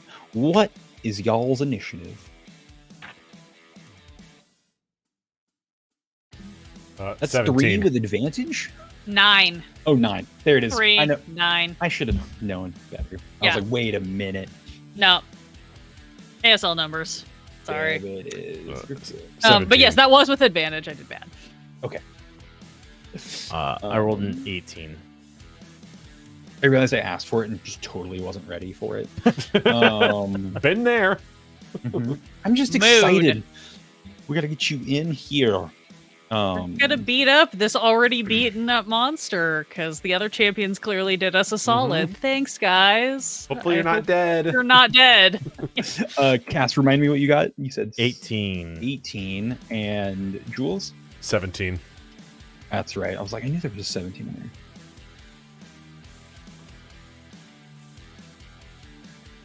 And that is going to kick us off with Cass.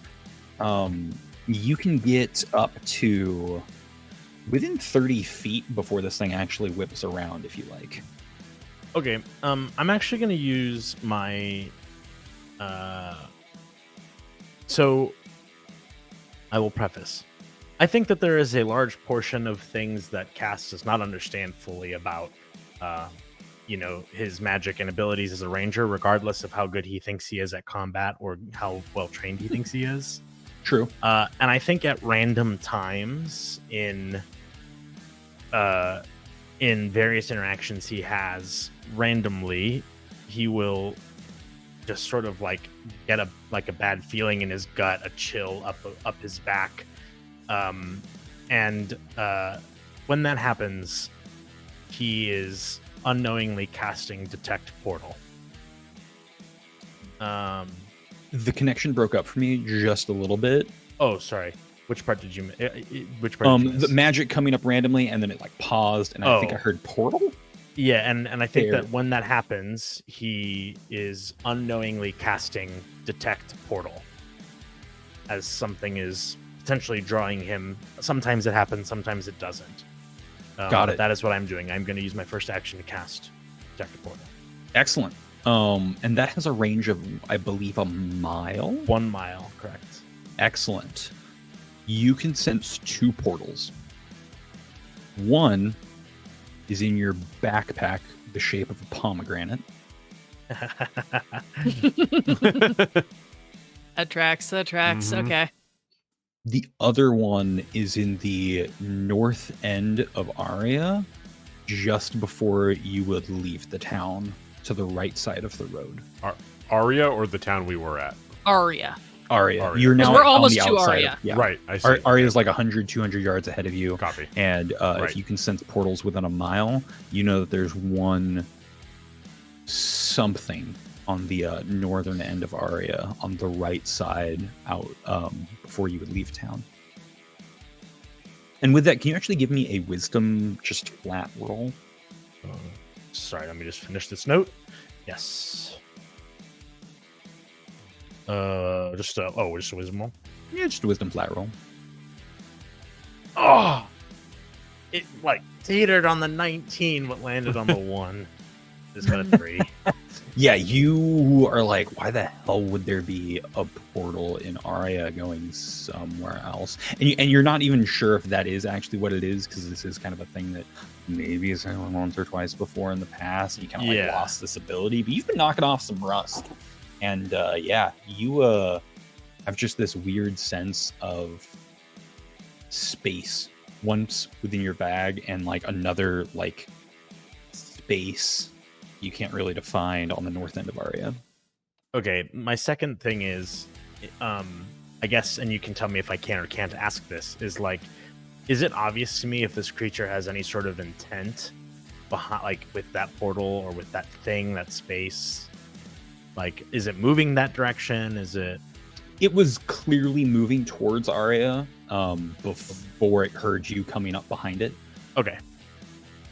Seeing this thing's face and like 2 limp, lifeless heads on essentially its shoulders is a little terrifying, but the amount of blood that surrounds the like mouth of this lizard, this thing just seems to be hunger crazed. Okay. In that case, I will. Do I still get an attack action? Or I mean, portal is sort of was sort of what I intended to be, just my whole action. Yeah. Yeah, you still have yeah, a bonus action. Oh, then no, that's it. I'm good. I think I will have that interaction by myself in terms of the space, the portals that I feel, and it probably looks like from HJ and Rowena's perspective, like I just shuddered and something is like sort of, made me hesitate while on the horse. I suddenly went from like going into battle to just sort of like Chills up the spine. yeah, and Great. And reeling back. How far away did you want to be from it? You You can be anywhere between the 30 and 60 feet markers. I will be 30 feet. I think that makes sense. Since I was Great. leading the charge. And that will bring us up to HJ. Yep. How close can I get to this thing? You can start your turn anywhere between 30 and 60 feet. Essentially, I'm just allowing you. It's going to whip around when the first person kind of got to 30. So if you want to start your turn 30 feet away from it, go for it. Yeah, I want to start my turn and run up to it as fast as I can. As I'm running up, and HJ looks invigorated. He looks way better than he's looked for the past entire week. And he looks at Cass and Rowena. Look, we're not going to let this thing lay a paw on Arya. And we're going to run up to it. Get on in there. Do your monk shenanigans. Yeah, you're able to like half ride, slip off into a full sprint, and how do you want to get this thing? Gonna go. So I want to run up to it, do a baseball slide, basically right under its leg. So I'm under its dog face, and then I'm gonna pop a key point. And I don't think that HJ realizes that this is happening, but I'm gonna bust out the arms of the astral self, and it's gonna need to make a dex save. Let's go. It fails. So that's 2d4 of force damage. That's 5 force damage as just these massive golden armor clad tabaxi arms with these like amazing bracelets and like these brass knuckles just like pop out of Jules's shoulders and are basically like over his arms as kind of extensions. And Jules kind of is like kind of surprised, and it's just like, wow, I knew you'd be coming with me. And then just crouches down and just huge uppercut and is gonna do his 2 attacks. Go. And I believe now you can choose to use your wisdom if you want, but I think you're sticking with I'm Dex. just gonna still use Dex, yeah. We had this conversation before stream. But also now your attacks deal force damage. Yes, they do. Which is pretty sweet. So that first one is a 15 to hit. That will hit. And then the second one is a 24 to hit. That will also hit. So that's going to be a total of 11 force damage. Yeah. You just 1-2 uppercut this thing, and it's one, still alive head, the lizard, and it kind of like reels back a bit and seems to have bit down on itself, and it is not too happy. This is fucking personal. It just lets out a nice big hiss. Is there anything else you wanted to do on your turn? Nope, that's all I can do. I'm bonus action and action. I'm all tapped. Great.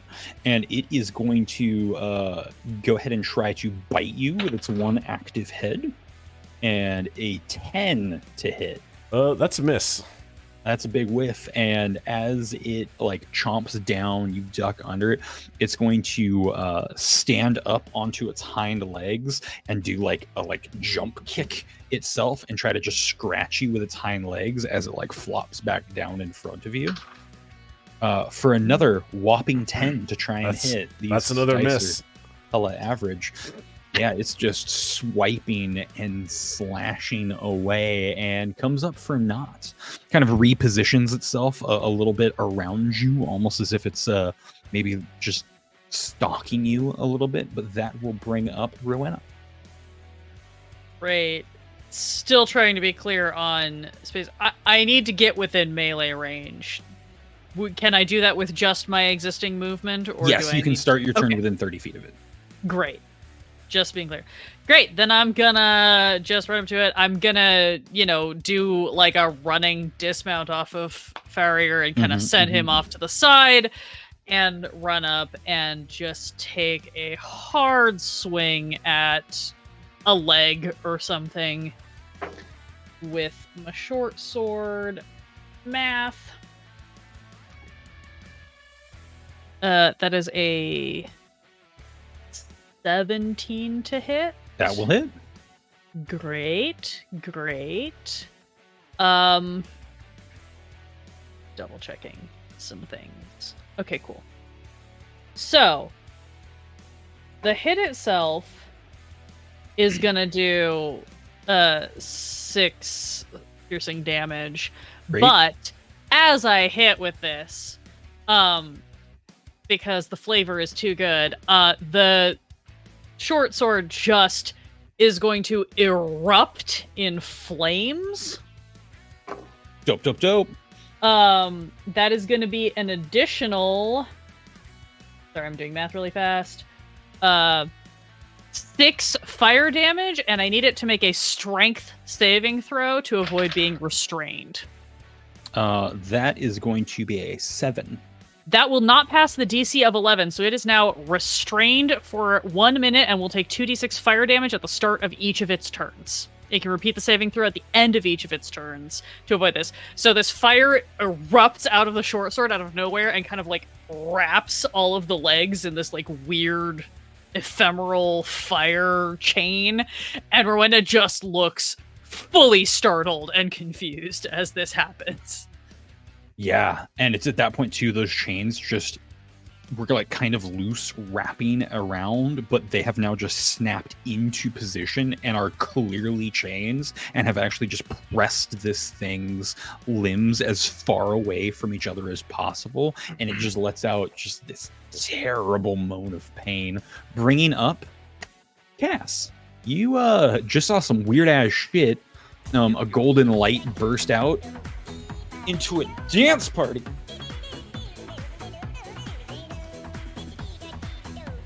Yeah! Oh, that timing. What's up, Art Hard Studios? How y'all doing? Welcome to the Torpid Gaming Network. Guys, if you've not gone and followed Art Hard Studios, what are you doing?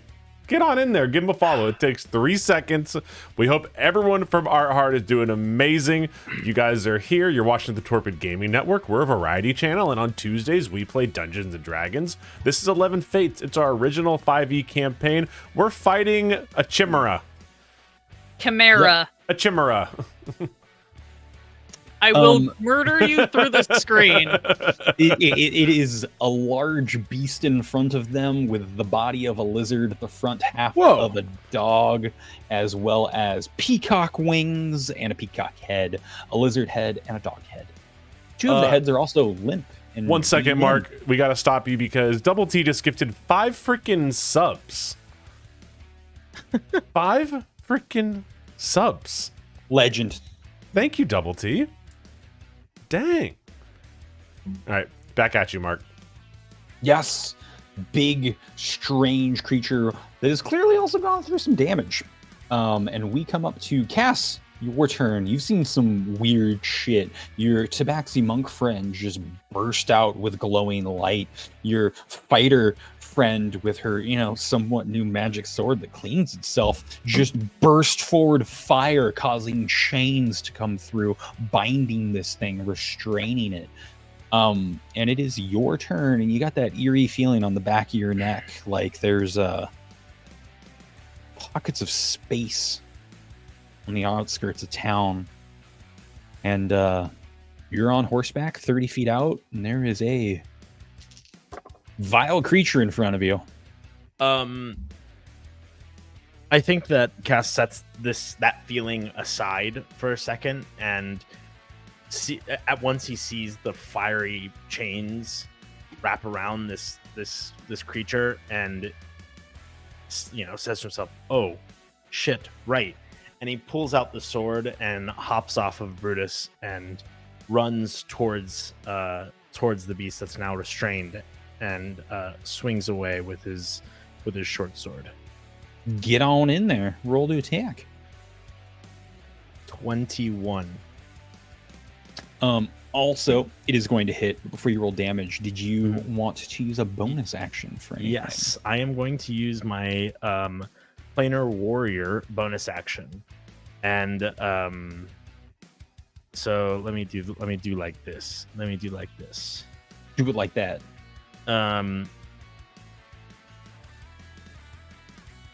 So that is 10 damage, and I think that what happens is that as Cass is running towards this, like the only example I can think of is Johnny Cage, but a Johnny Cage style, sort of light stream shadow mimic of Cass's self follows very closely behind him, and as he swings his sword, it sort of just like whips into his body as sort of the second spirit follows up his attack with my planal warrior backing me up to do a total of 10 damage. Absolutely. Total of 10 damage. Great. Yeah, total of 10 damage. Yeah, this thing just gets whacked right up the side and actually does break the skin a bit, and you have like this like gash with just like some blue blood seeping out of it now. So you know that all of that blood on the front of it, definitely not its, which is a slightly terrifying prospect, as this thing seems to have been feeding on quite the people. It's going to come up to then Jules, if that's the end of your turn. Jules, get on in here. Yeah, and I think that as Jules comes down from his double uppercut, he's just going to keep it going and just try and pound this thing's face into the ground with his astral arms, bopping a key point for 3 attacks. Get to bopping. That is an 18, a 9, and an 11. The 18 will hit. Okie dokie, love that. Boom, boom, boom, boom. That's going to be 6 force damage. Excellent. Yeah, it definitely winces from the sheer force going to it. You can see that it like wants to get away. Actually, that brings up a really good point. It's restrained. Those 2 attacks that missed, actually all 3 of the attacks, go ahead and roll 3 more attacks, because you should be attacking at advantage. Okay. Attack rolls against creatures that restrain have advantage, and Copy its that. attacks will have disadvantage. I'm rolling for the one that hit, just see if I crit. Did not. Rolling for the next one. Ooh, that's going to be a 23, and the third one is still going to be an 11. So I'm going to roll 1 more damage dice. Got it. That's going to be an extra 4 damage. That's 10 force damage total. Excellent. And Cass, if you want to roll to see if you would have crit on your attack, please do. I did. I didn't crit though. Yep. Thank you. I'm really glad that once again I'm going to provide the assist that gets Jules the kill shot, as is tradition in this campaign. Yeah, this thing is definitely taking a walloping. For those of you following closely at home, it's already taken 48 points of damage. It's a lot. It is feeling it. It's got some sores. It's got some open wounds. But this thing seems to just be enraged more so than it was. It does try to just fly up with its wings. And it takes 7 fire damage at the top of its turn. Yes, it does. As those chains just flare. Yeah, and you can tell that it is trying to fight it and break free from it. And in doing so, it does just look down and see all 3 of you, and with its head is going to let out its own fire as it opens up, and it almost like a sack in the back of its throat just lets loose some sort of ignitable fumes as it will do a cone to sweep all 3 of you. I need 3 dex saves, please. I could be dead. How many dex saves do we need? You each need 1 dex save. Yeah, I know. Yeah, I got it. But for that comment, 5. 5 please. Oh boy. I got a 21. HJ with the 19. Rowena with a 12. You all pass. Congratulations. You'll be Love them taking DC 11s. half of this fire damage. Thank which God. Is going to That be... means that I get to live. That is going to be 8 points of fire damage. They rolled low. They rolled average. They rolled average. But yes. 78. You're cheating if you know those exact stats, buddy. Don't worry about it. You're good.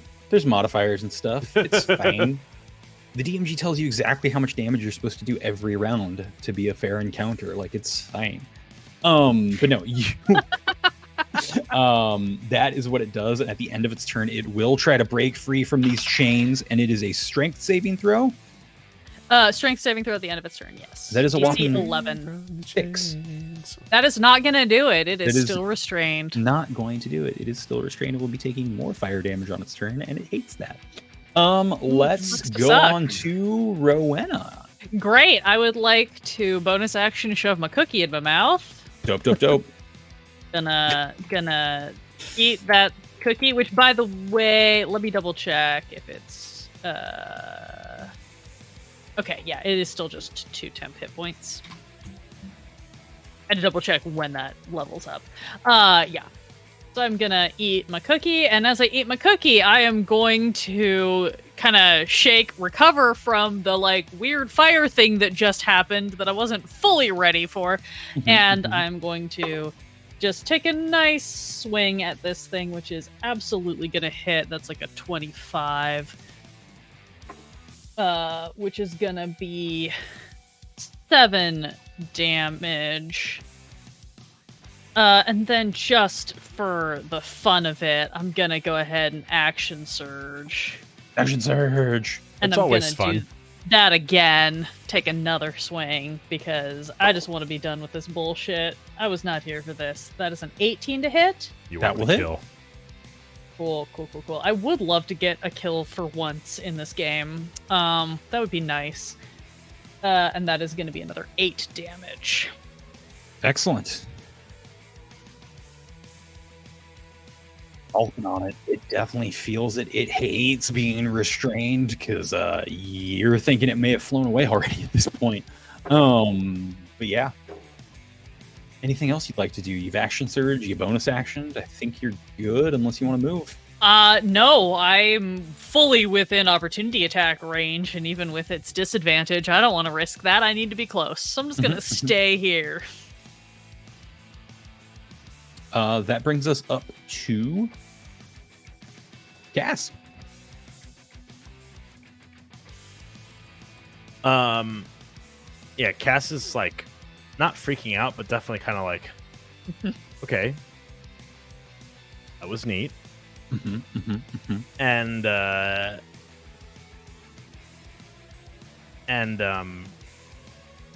says to himself like,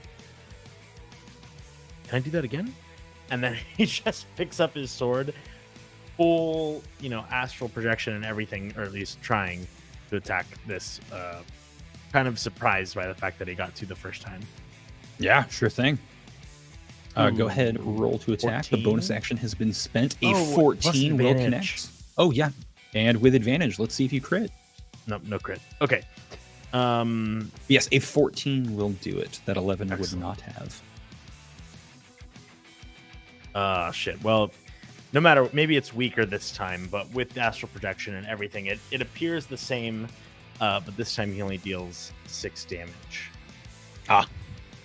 But as he swings, he definitely notices that it's there, so he takes it as a mental note, like, okay, I'm gonna have to learn to control this. Swings all the way through. Certainly. And did you want to move? Yes, I think I will move back 30 feet from it. Because I was already up next to it when I attacked it the first time, right? It was restrained. Yes. Didn't it break free? Did I miss that? No, it did not break free. Yeah. It is still restrained. Okay, once I swing at it, I will then take a step, take steps back 30 feet. Excellent. It is not going to bite out at you, even though you leave yourself open. And that brings us up to... That's suspicious. Mm. that is going to bring us up to Jules. Yeah, Your- two your more compatriot- attacks. Yeah, your compatriot did a weird retreat, left himself open, and you saw the darting eyes of the thing like almost snap out at him and then just go back to you to defend itself. Lay it on me. Yeah, two more attacks. This thing ain't getting one step closer to Arya. Let's go. That's 2. Oh, and I have advantage too, still, right? Yep. Okay. It's still restrained. For the record, I just rolled 2 21s, and neither of the next ones crit. So let's roll some damage. They both hit. Yeah, 21 hit. Yep. That's gonna be another 10 force damage. Excellent. Yeah, you bop this thing real good. You almost feel crunches underneath your hands. Crunch. Oh yeah. That was your bonus action in action. Would you Yep. like to move? Nope. I want to just stay right in front of this thing. Awesome. At your turn end, it's going to take its special opportunity action, Don't like and that. it's going to try. It's gonna take 6 fire damage. at the top of its turn. That's the top of its turn. And it which dies is- before that I can is do this not thing. enough to quite take it down. No. From the space that Ass fell back from, it was able to spot Rental No, just not kind of rental. off to the side, No, and is going not a to horse. It was such a open good its horse. mouth, unhinging its jaw as its tongue just reaches out so 30 gross. feet and tries to entangle this horse. No. And with disadvantage is going to grab onto it and pull it straight into its mouth.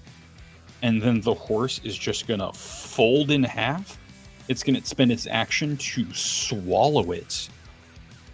As you see this giant thing fall and into its gut, a small light kind of comes out from its stomach, washes over. The small wounds that you have healed just ever so slightly, and the chains are broken off of it.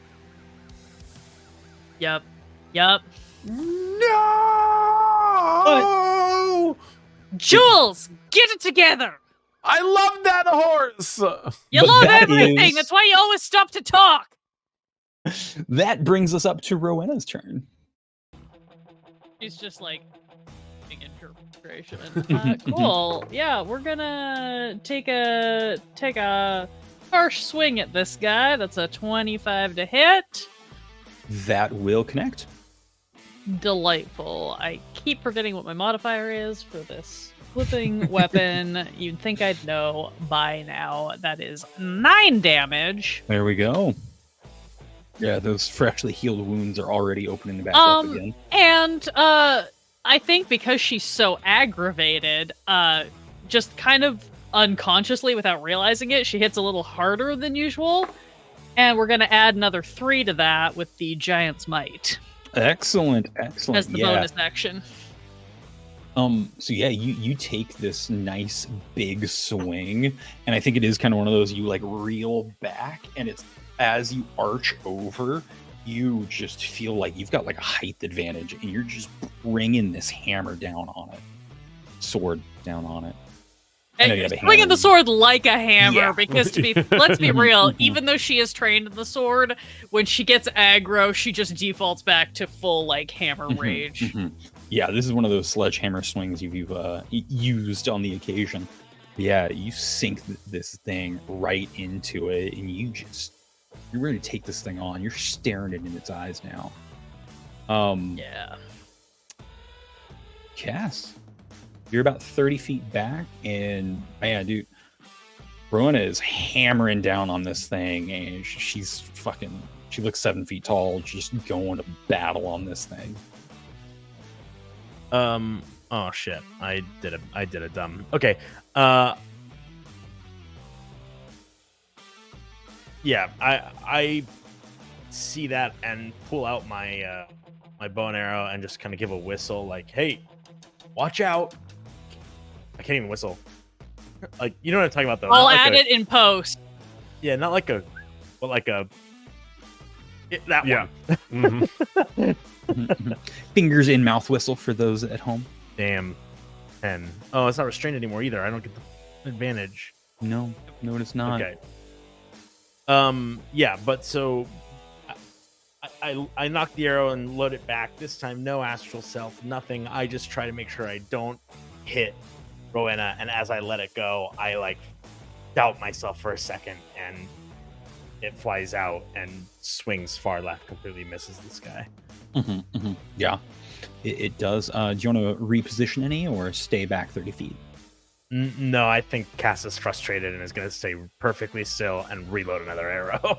Got it. But you are at the ready. Jules. That Jules is like almost fighting back some tears because he always said he didn't give a shit about Rental, but seeing Rental just get eaten literally inches from his face was not a great experience. So Jules is going to spend another key point and just rage punch this thing into oblivion with flurry of blows. Go, go, go. And oh my god, I think I whiffed all of these. That's in 11, a 12, and an 8. Those are all whiffs, Crap. but you do feel a little bit better as you are going to get the opportunity to attack it again, because it is going to just start batting its wings up and away from you, as it is just going to try to fly straight on up. Yeah, let's... Okay, 17 for that opportunity attack. 17 connects. Do I also get that opportunity attack? You do. Cool. No, Please don't hate me. That's fine. I crit. Yes! That's what it should be. And I dealt max damage. Woo! How much damage you get? 7 force for HJ.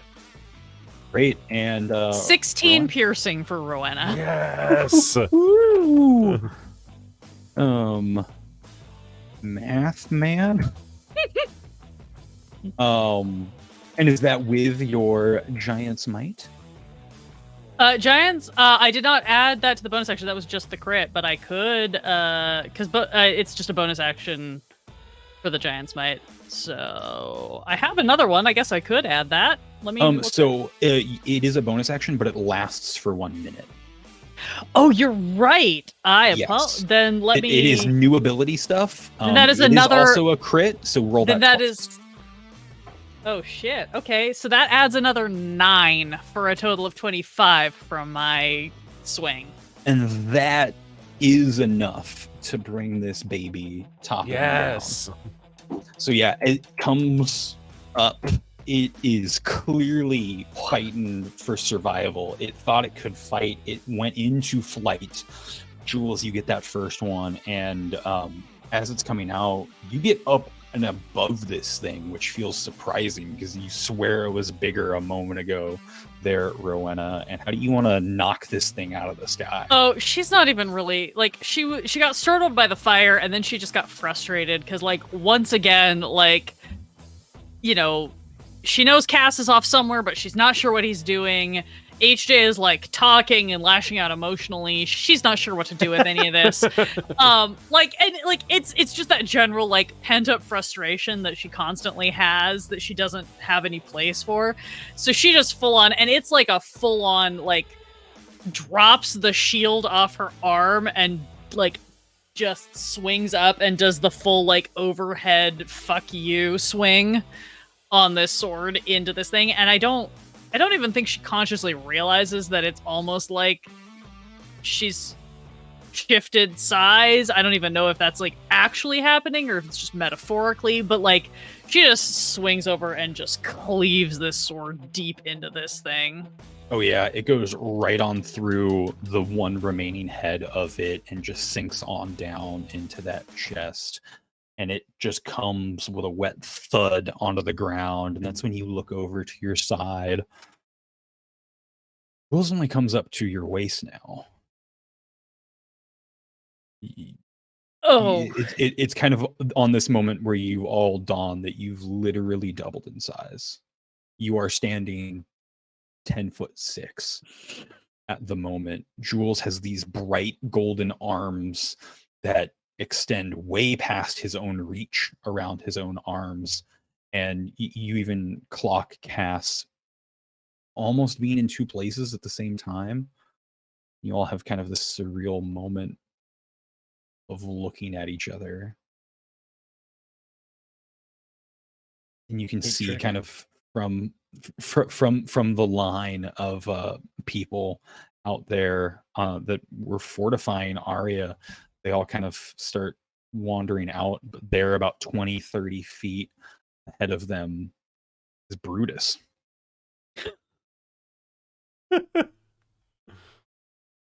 And he just comes Not my horse, marching. Right? No, not the real Brutus. Horse Brutus. Fuck. The actual Brutus.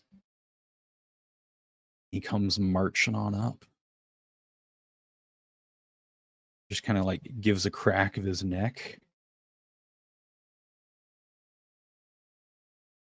Cass looks at his wrist, even though he's not wearing a watch, and looks at Brutus and goes, "Son of a bitch."